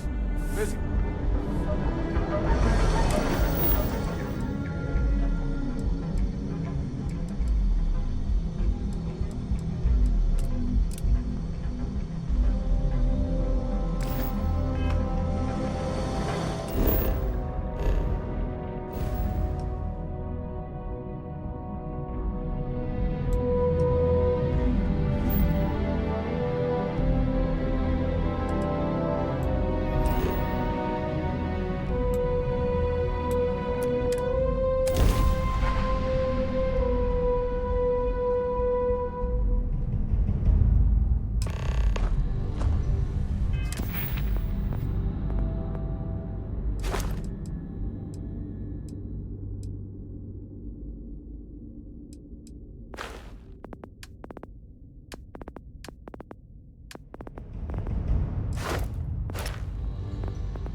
I'm listening.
Look at the state of this facility.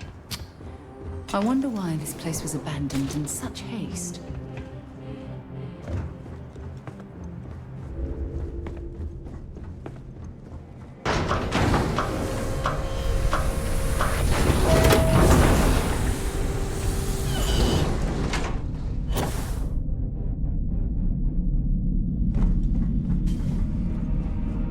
Engine spin-up time almost complete. Total time 5 minutes 22 seconds. Right on schedule. How are the helium-3 valves holding, Nova? We double-checked the leakage concerns this morning before the launch. All signs green. Any changes to the calculation sequence from Voltaire? No changes since we uploaded the last figures yesterday. It's a clean shot from here to Jupiter. One day the computer will be on board the spaceship. Just imagine that. One miracle of science at a time, Canaveral. It's amazing to think that we're standing on the same planetary body where humankind first ventured into space. We've come a long way since then. Canaveral, are you reading? All clear, Nova. Indicators look good. The ship should be cruising Jupiter's orbit right now. Visual confirmation will be possible in 32 minutes. Afraid the speed of light is on the slow side these days. How does it feel to break the laws of physics, Canaveral? We're all pretty excited down here in NASA, I won't lie. Excited enough to tell me where you got the original data? Not in a million years, Nova.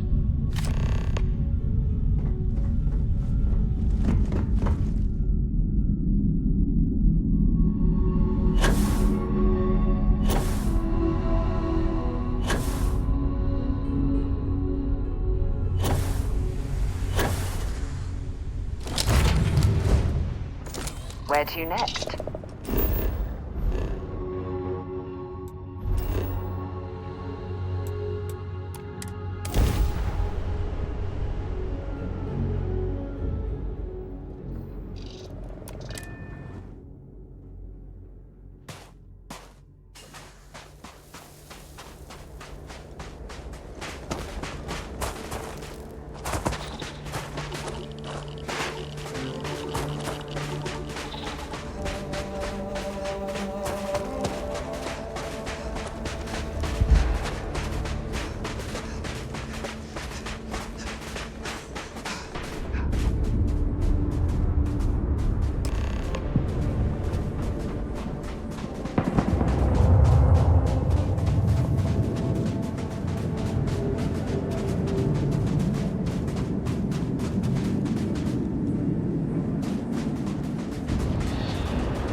Unless I'm mistaken, that's one of the launch towers used during the evacuation of the Earth. I can't even imagine the chaos.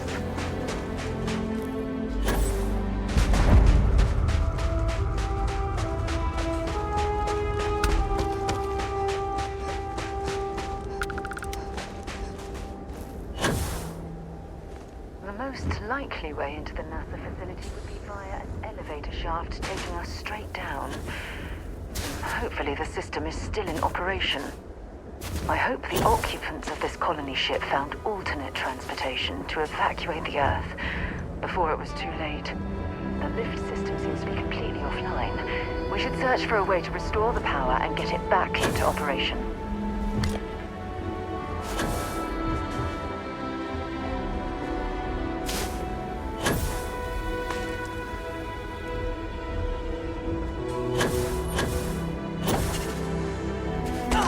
Long way down.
Looks like it was some type of crew preparation area.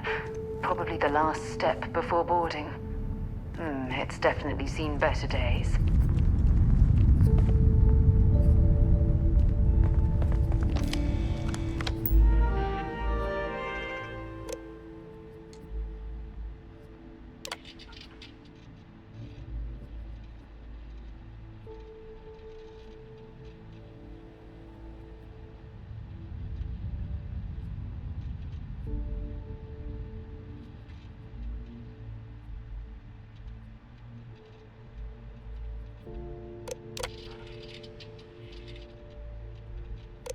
Station log. Dr. Judith Tatien. The recent delivery from Mars is unsettling. I was expecting rock samples or maybe fossils of microbial life. Instead, Dr. Victor Isa comes with 2 members of the military. Everything they've brought back is under wraps. What could a theoretical physicist need with a sample from Mars? Station log. Dr. Judith Tatien. I've been trying to cozy up to Dr. Isa, Victor, to see what is going on. His team has completely commandeered one of the labs with those 2 military handlers, checking who comes in and out. I joked that maybe he found a little gray man and was doing an autopsy, and he grew very pale. 2 days later, he sends me a request asking for more information on my background in materials science, metallurgical engineering. Oh, we have a meeting tomorrow. I think I'm being invited into the lab. Station log. Dr. Judith Tatien. I have never been so nervous since I defended my dissertation. 4 hours talking to Victor and his team about theoretical metals, atomic bonding, even a half-hour divergence into magnetism that I'm pretty sure was to throw me off the trail of what we were actually talking about. Then, I got to see the lab.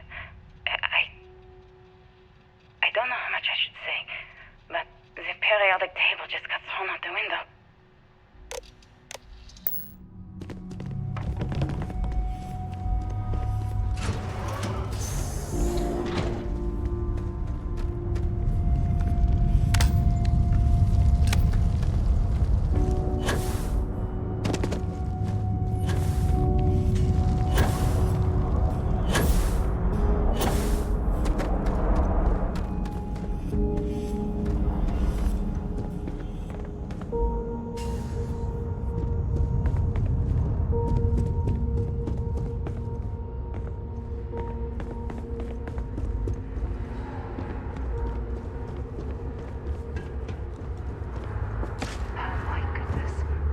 Some of the artifacts here are from the earliest years of NASA. Oh, what a shame all of this was left behind to deteriorate.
calculations came from.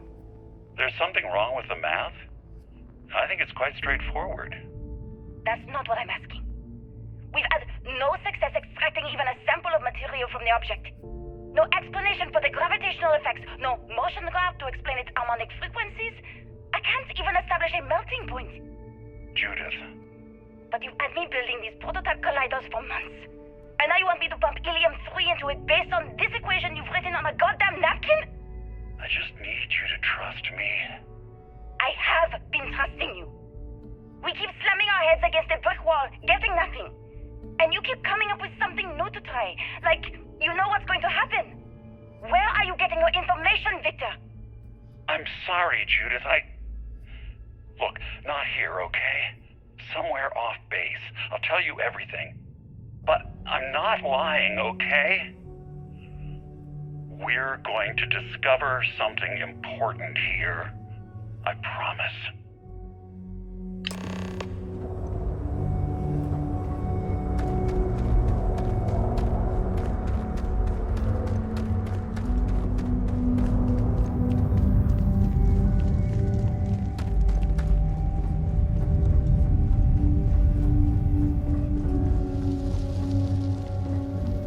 They were clearly testing space habitat viability in this area. It seems as if they knew the inevitable was on the horizon.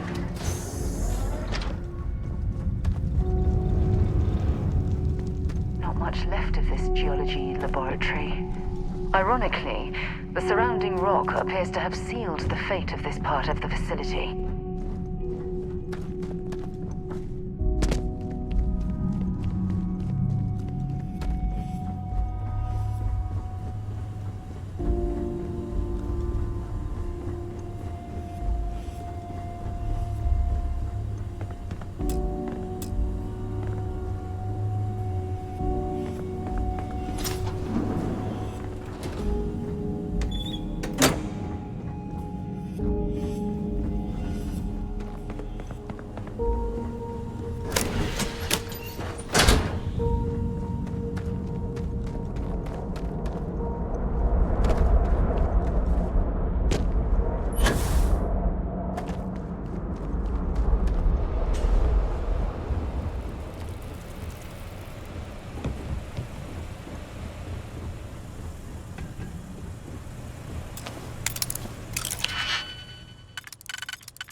Look at that. It appears we might as well take what we can.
The logistics it must have taken to build it this deep underground. It's astonishing.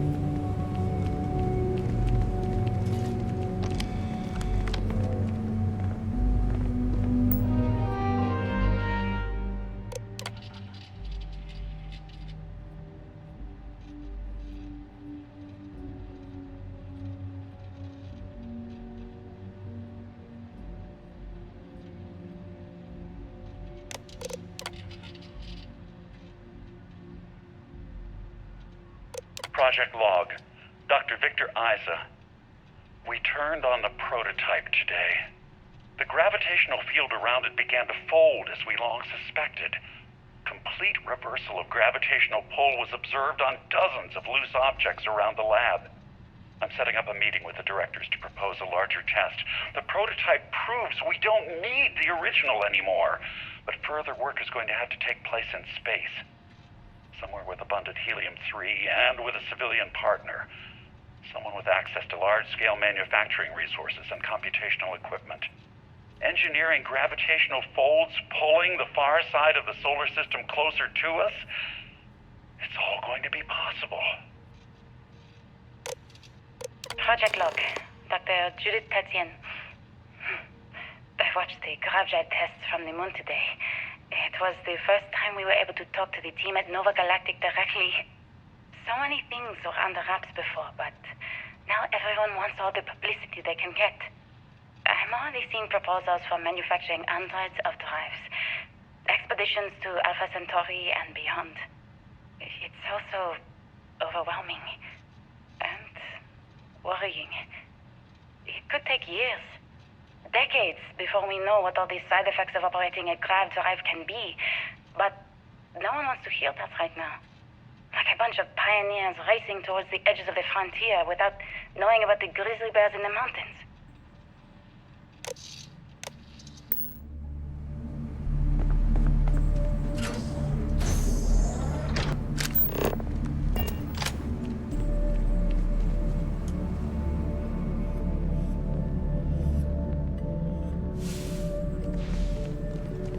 If there's a way to access...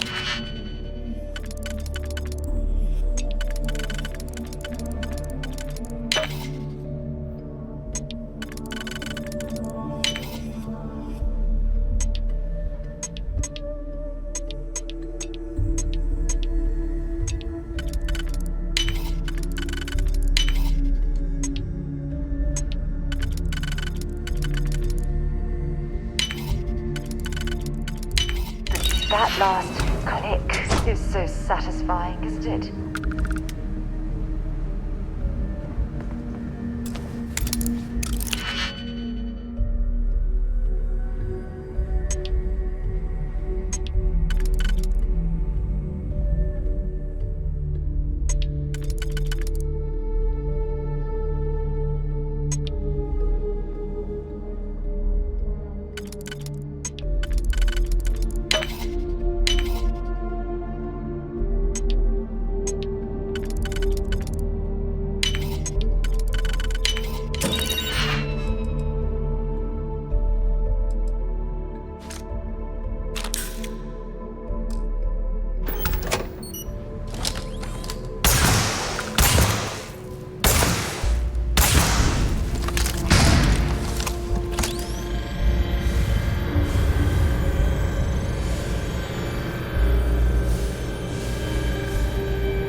never actually got to visit your labs back when we were working on the grav drive projects. Seems like ancient history now. Only thing we're doing these days is launching weather satellites. Guess this is as good a retirement as any. Now, Project Demeter. You want our help manufacturing scanners to better track these new meteorological patterns we're seeing. Our guess is that the poles might be naturally shifting, causing some gravitational fluctuations that are throwing off our old models. Why do you need the scanning tolerances to be so small? What are you trying to find? I just want to be sure. It's not like we're doing much these days anyway. The glory days are over. Why not give ourselves a challenge before they write us off in the history books?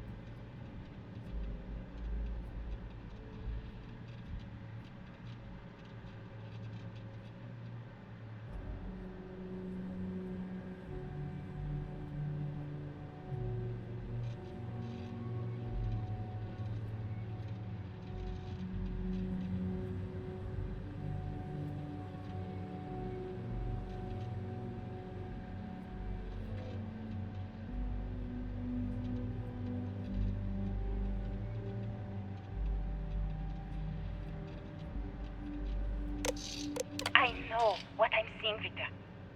The data coming back from the satellites is very clear. It's the grav drives. All those jumps from the moon. At this rate, Earth's atmosphere is going to start sputtering out into space. Can the drives be fixed? I'm working on some designs that should discreetly solve the problem, under the guise of an emergency update to the fueling pumps. We're talking about the end of Earth, and you're trying to be subtle about it. Judith, the last thing we need is people losing faith in grav drive technology. That might be our only option. To what? Are you seriously saying we should abandon Earth? The timeline is under 50 years. A blink of an eye for a planet, but more than enough time for a human exodus. And what do we tell people? We say it's an act of God, one that science has found a solution for. Time for humanity to take its place in the stars. You knew, didn't you? You lied to me. All this time, I dedicated my life to this discovery, Victor. And you knew we were going to kill off our planet? You haven't seen the future I've seen. There's an infinite expanse of promise out there. A meteor could have hit Earth, a plague, another world war. Colonizing other galaxies secures humanity's future for all coming generations, across all time. At the expense of our home. Stop it, both of you. All that matters is building enough ships to get everyone off this planet. And we need to start now. I'll draft up a statement. We'll need to address the entire international community. I'm sorry, Judith. There isn't a planet in this universe that will be far enough away from you, Victor. We are never speaking again after this is over. My name is Dr. Victor Isa. And if you're listening to this, then you probably already know the truth. I was young when I first headed the retrieval team of an odd gravitational anomaly on Mars.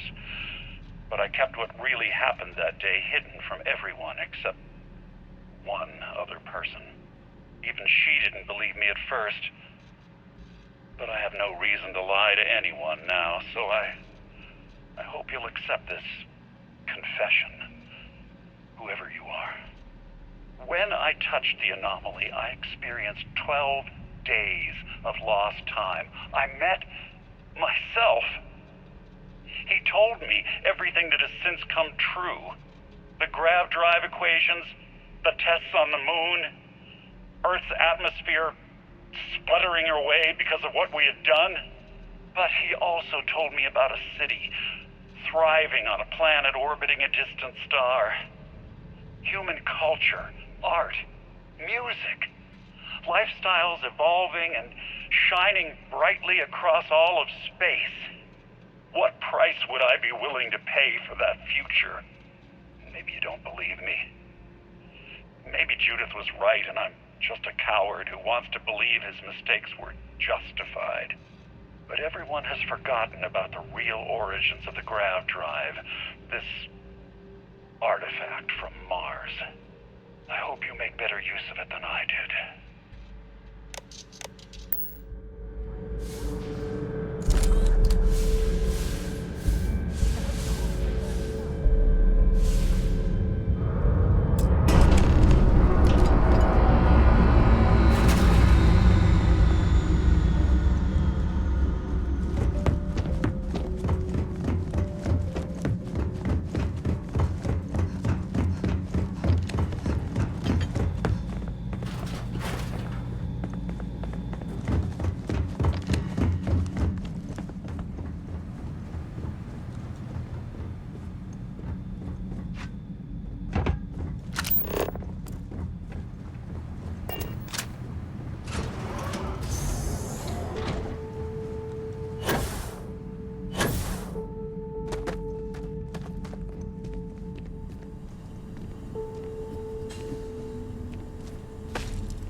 Not gonna last much longer.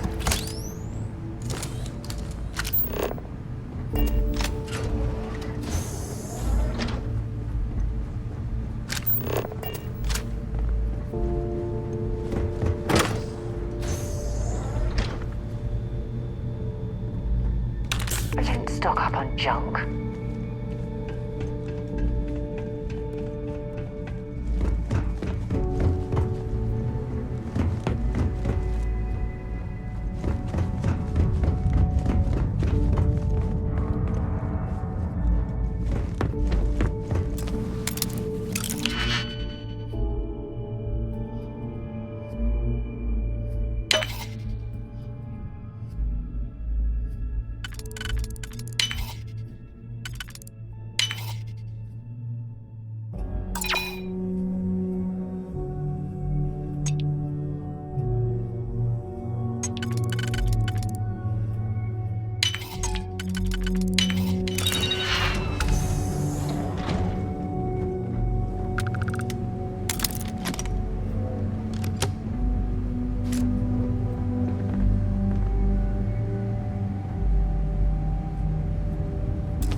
you understand now why I asked you to come here?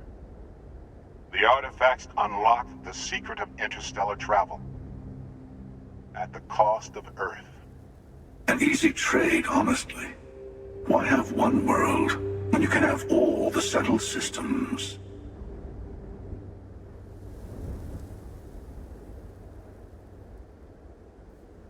Assuming we weren't going to lose it anyway. War, disease, famine, all the classics. Don't you see? The power of the artifacts forced humanity to the stars. They didn't get to make a choice. How many would have chosen Earth? And what gave Victor Isa the right to choose for them? You see the hypocrisy in what the emissary is saying, right? They don't want to rob people of their free will, but then they steal the artifacts for themselves. In the wrong hands, the power of the artifacts can make anyone a tyrant. That's why we watch over them. The only thing you're watching out for is yourself.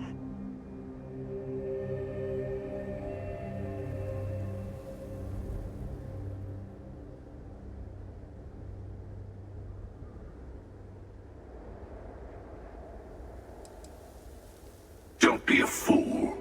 The emissary and I may have our differences, but you do not want to give us a common enemy. For once, he's right. Don't do this. We can collect the final pieces together.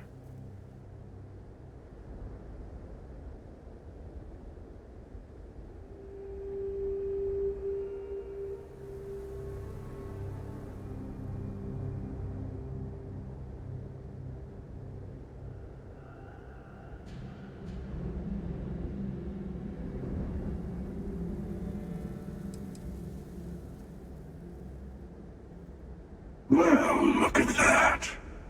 The emissary just became my new best friend. You've made your choice. When you're ready, the Hunter and I will be at the buried temple. That's where we'll settle things. Meaning, we'll kill you. But hey, at least we'll wait till you get there. Everyone deserves a shot at the final artifact.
We'll be lucky if we pull anything organic off this rock.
Every time I return here, I'm reminded of the importance of Constellation's contributions to exploration. Morale in the lodge has been measurably reduced.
I need...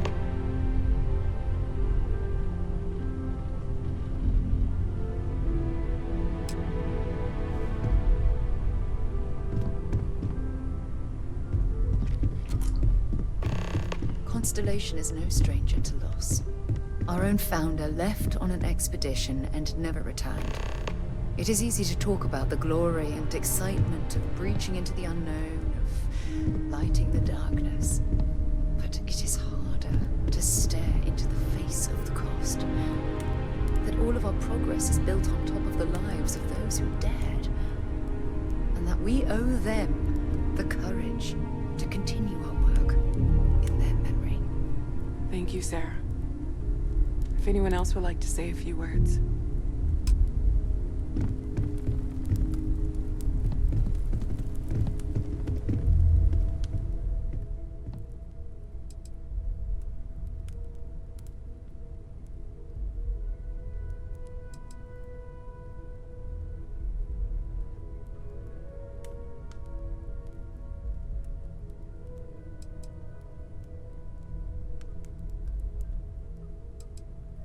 Thank you. If anyone else wants to say something.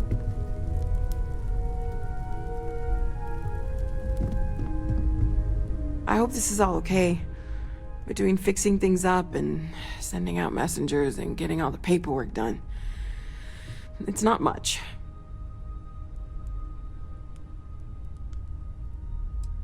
No, it's fine. Sorry, if I talk any longer, I'm gonna start crying. Could you excuse me? I thought maybe I would come up with something to say, but I've got nothing. So, instead, I thought I would quote something that gave me comfort a long time ago. Is God real? The more proper question would be, is reality divine? Existence itself is a mystery which yearns to be uncovered. What is goodness but a comparison to the good? What is existence but a participation in being? For where the diversity of the universe inspires awe and wonder, it exists only in contrast to a simplicity so pure that it may only be understood as primordial and even divine. Our essence is what was imagined by its mind. but what we consider imagining and what we consider mind are in fact so far beyond our understanding that even these metaphors are like the tiny whitecaps on a massive searching sea. There's more, but those are the parts that speak to me the most.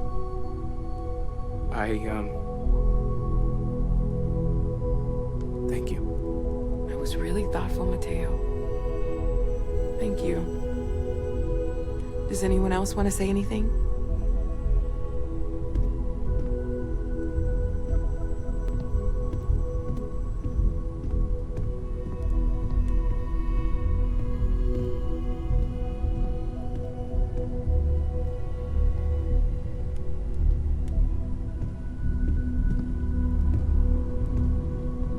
I don't often speak about what I believe in. It seems so redundant with how I live. But death is one of those occasions where it's hard not to look inward.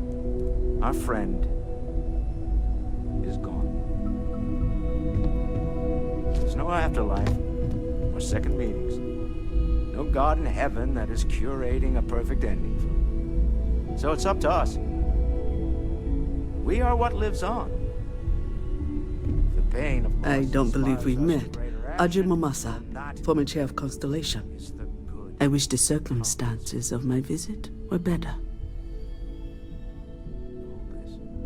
Unfortunately, this isn't the first Constellation funeral I've been to. After 35 years, you say goodbye to a lot of friends. I hope you don't mind me saying, but I feel numb just thinking about it. I was the one who invited Barrett to join. Oh, he was so brilliant. Even if the rest of us couldn't always keep up. Part of the House of Enlightenment.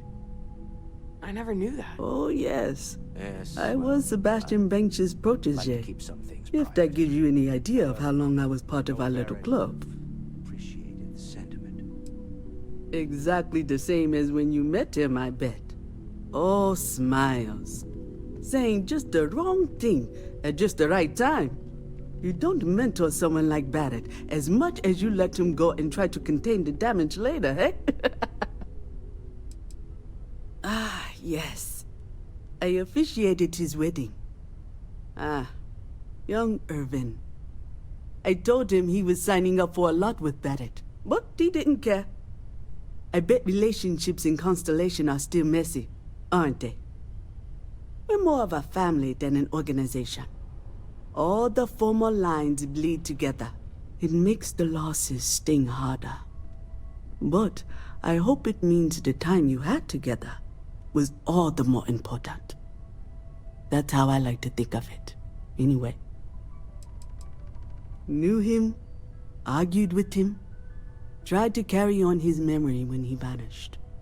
Sebastian will be back tomorrow, we always used to say. It reminded us that he was still here, in the bones of this old building. He never mentioned that. I suppose he didn't want to talk about it after what happened. The colony war took so much from us all.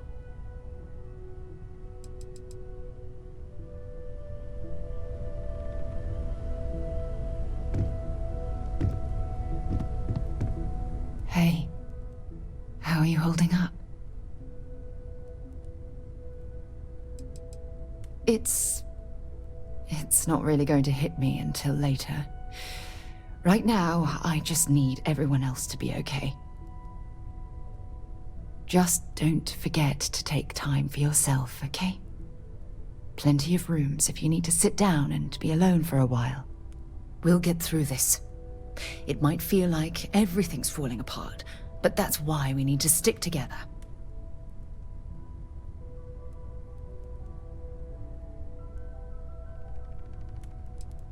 We all have to get through this our own way. Don't worry about me. Really, I'll be fine. A loss is always hard. Constellation will get through this together, like always.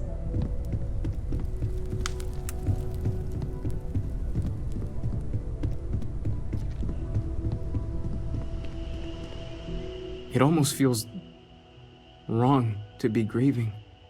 Selfish. No amount of tears will bring the dead back.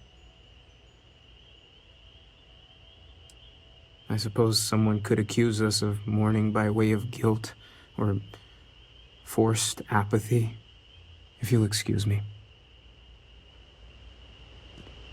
Chat for a bit?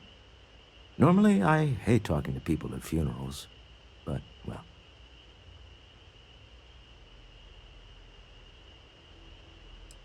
Fair enough.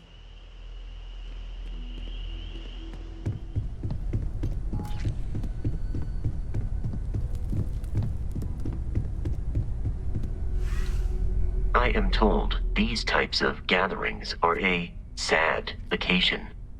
That assumption appears to be correct.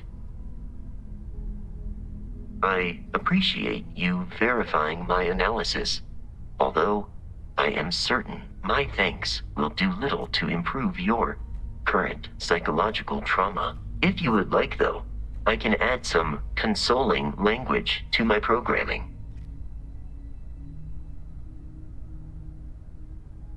Very well.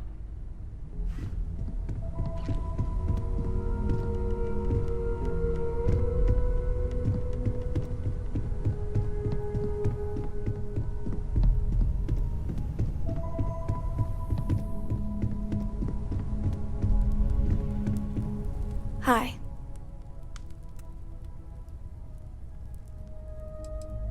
No. And don't keep asking. I'm not gonna be, alright? Everything's worse now. So many people here. So many people saying goodbye.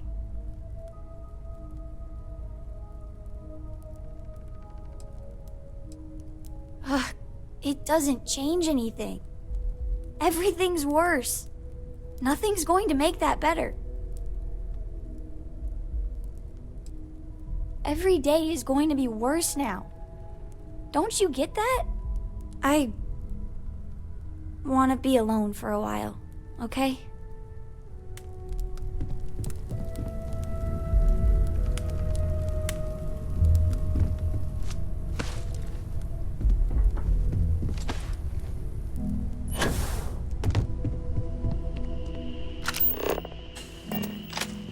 How about that, Chat?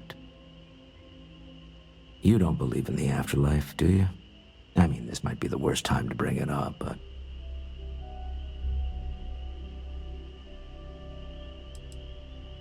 Somewhere deep down, I think we all wish it's not true. But part of us knows there's no going back. Even if there is something in the beyond, it's not here, is it? Well, I've taken up enough of your time.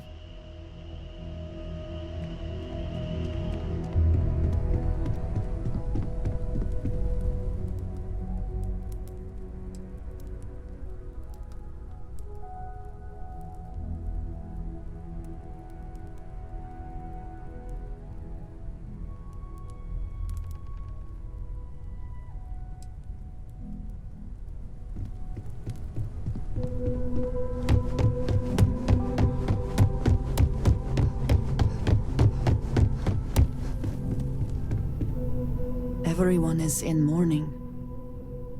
I understand, but I cannot quite share in their emotion.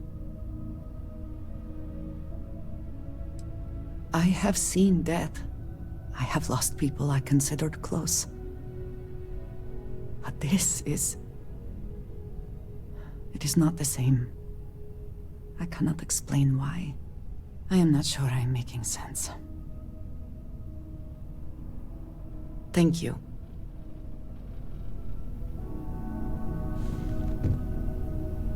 If you are free soon, could we talk?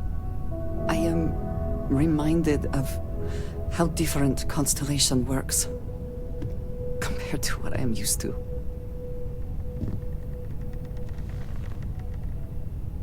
This is harder than I expected. Is it quieter in the lodge, or is it just me?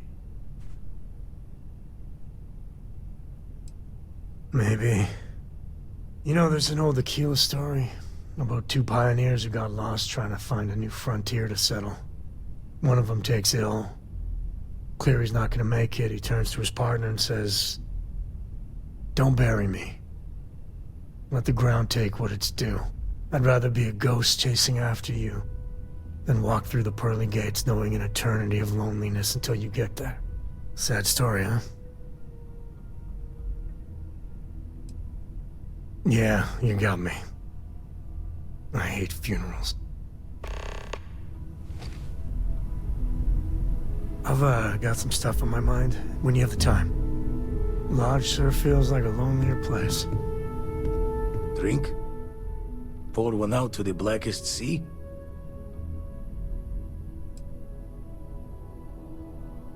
Two old friends.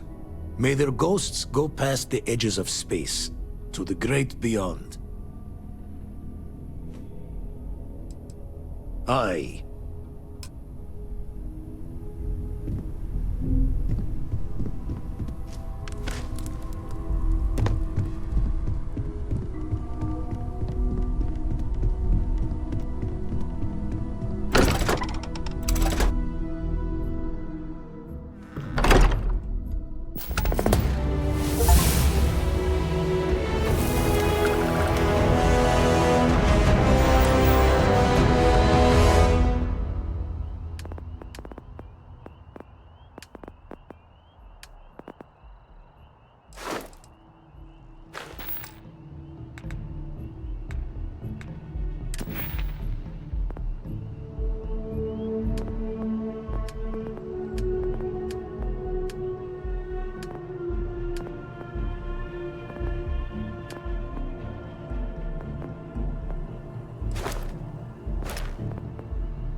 I am relieved by your ability to locate the lodge. As I previously stated, So, it is we finally have all the answers. And yet here I stand, feeling like I understand even less than I did before. This talk of the unity of a multiverse? Dead friends appearing again? It is all simply too much.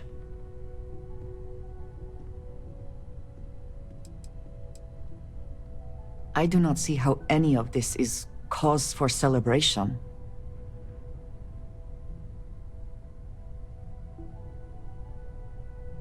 I suppose that is true, if what the Starborn have told us is also true. But that means... what? Someone steps into another universe? How can we just casually consider doing something like that?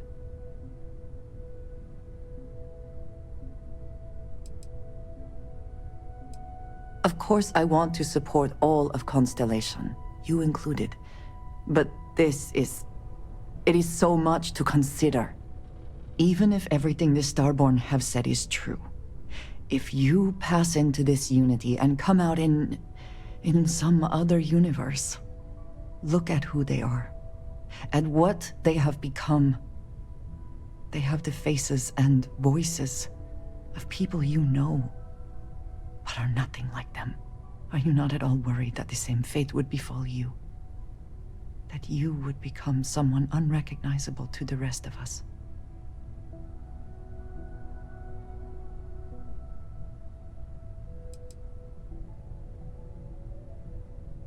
That feels very much like you are just trying to delay this conversation as long as possible. But you are not wrong. And certainly, at this point, we would not want the artifacts falling into any other hands. We should get back to it. Now that we know what to work towards, there's no time to waste. Really, Walter? There must be something. I look forward to it. Taken care of.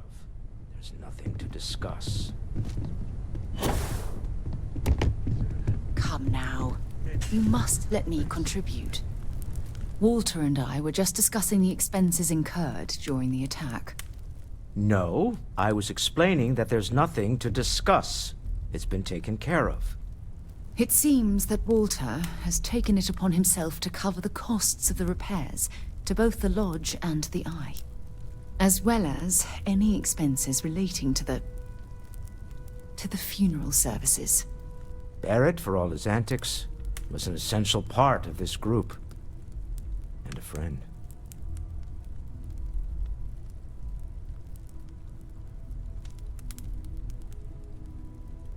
Well, it's not about looking for thanks. It needed to be done, that's all. Well, I can't thank you enough, Walter. Sarah,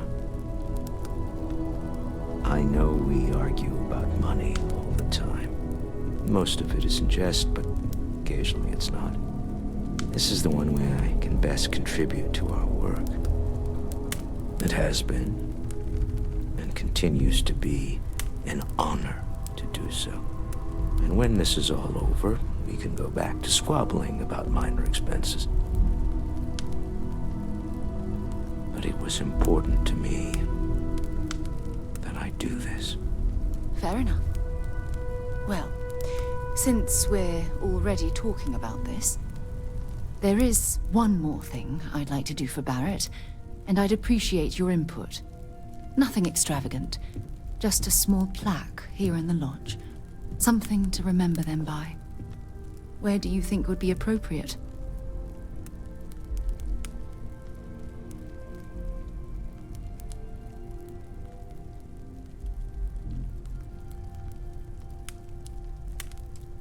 I hadn't thought of that. That's a nice idea. Any objections, Walter? No, I think this is a fine idea. Then it's settled. I'm glad we had this discussion. And now, perhaps we can try and move on. Yes, I think that's right.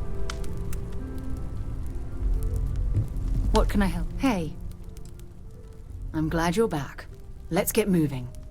Miss Morgan, I shall be here if you need me. It's actually comforting to know that, Androsia. Thank you.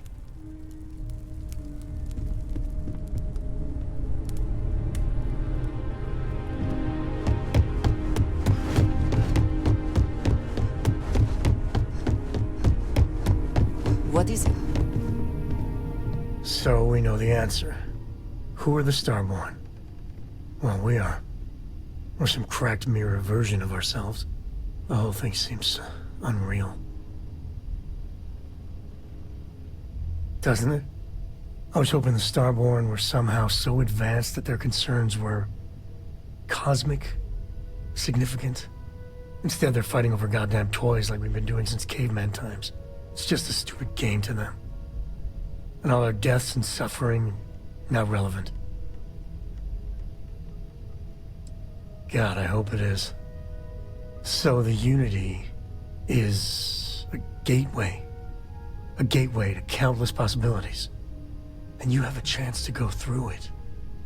Imagine. I'd be lying if it doesn't sound like the adventure of a lifetime. I don't know if you're taking anyone with you. But if you take me, I got no idea if I'd go through or not. If it weren't for Cora, I'd jump on it in a heartbeat. Cora would probably shove both of us out of the way and dive in first. Born explorer, that girl.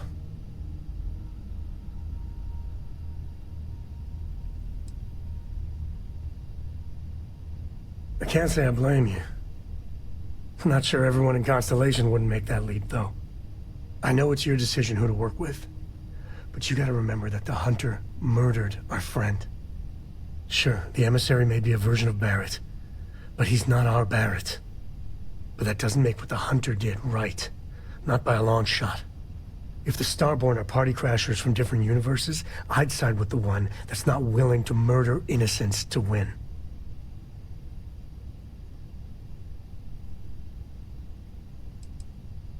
Me neither.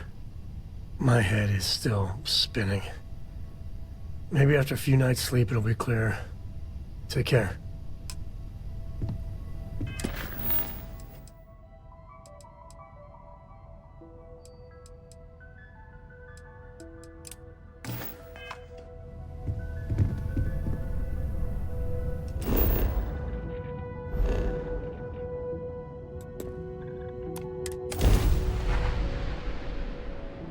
Let's get this crate into space.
Still need to lift another set today.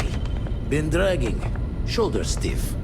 Gave up my room in the lodge so Andreja had a place to call her own. Everyone needs space to let their thoughts run solo. Keep coming back to one thing. Both of these Starborn, they're people you know. Only they're not the people you know. Say and do things the folks you know would never. Doesn't bode well for anyone stepping into the Unity. Or through it, or however it works. You consider what it might do to you?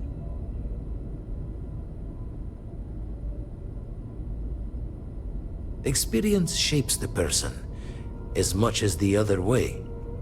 And the Unity sounds like an experience with an endless depth, with no hope to fathom. I doubt any declaration of intent will carry fate's hand there.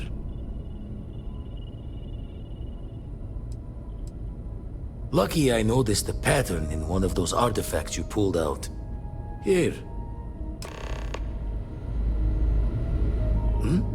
Oh, sorry. Was just doing some math in my head. Trade the gabs with you. And the darkness gets lit just a candle more.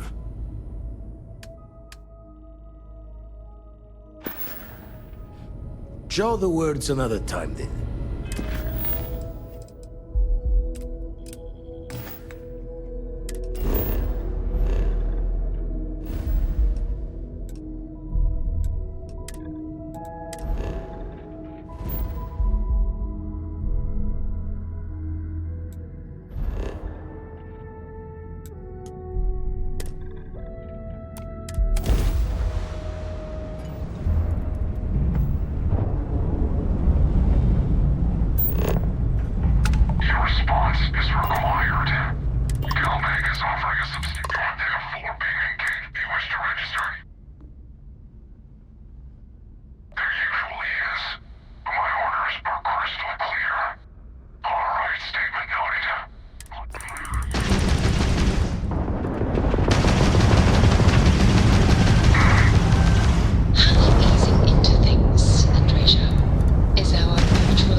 particularly strange one.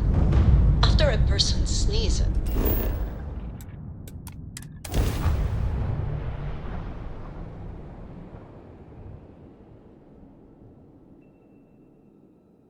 landing side looks clean. Let's set it down.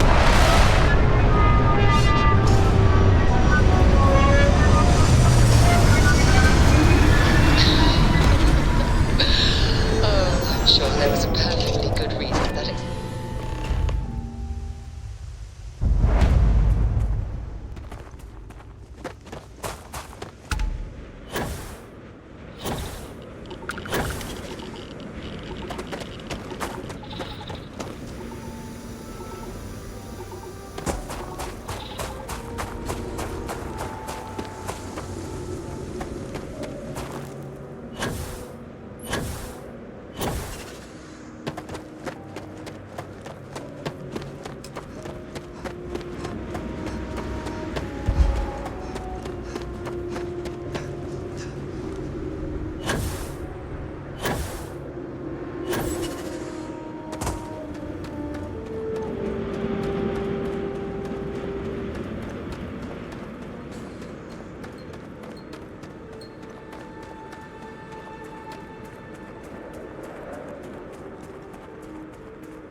mysteries of the universe. This is what constellation is all about.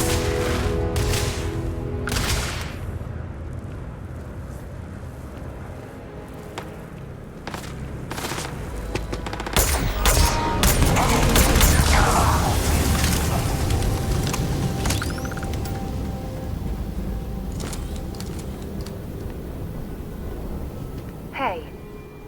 Goodbye.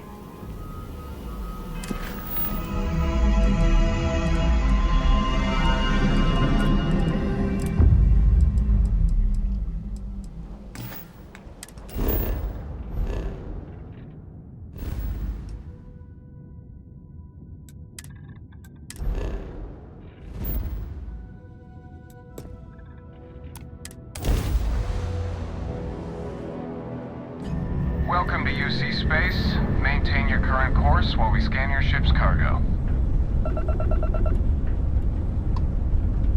All right, we're done. You're cleared to land at New Atlantis.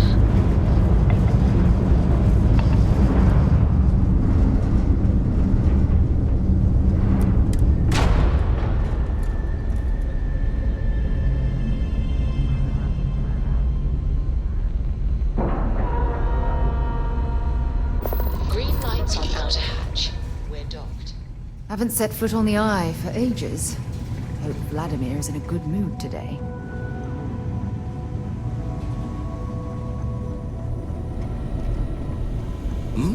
Oh, sorry. Was doing the tally's work in my head. Inventory on the station, next supply run. Spend so much time looking at the scans, I can see star systems orbiting in my head. Got one.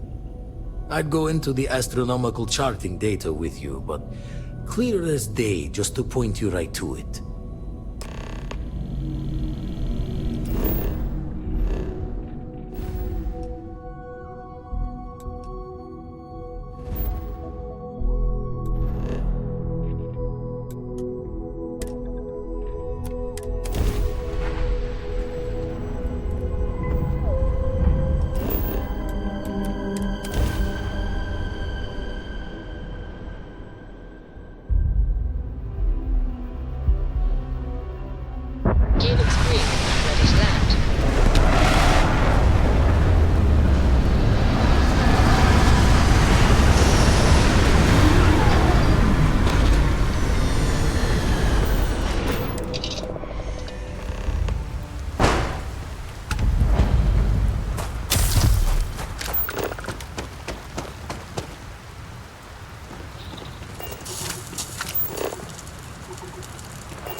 Technology to build something like this.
to be back on board. You are entering United Colony space. Maintain course and prepare to be scanned. Scan complete. You are cleared to land at New Atlantis. Please enjoy your visit to Jemison.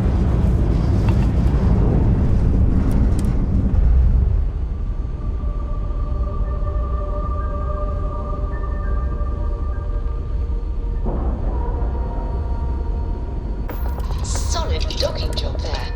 Nice work.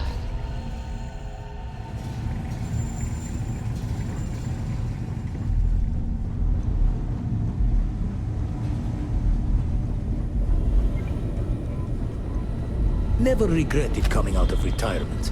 Constellation's got the writ of the righteous. Keeps me young. Oh, sore. One too many squats. The eye's showing signs over another one of those big anomalies. Here, catch a smile.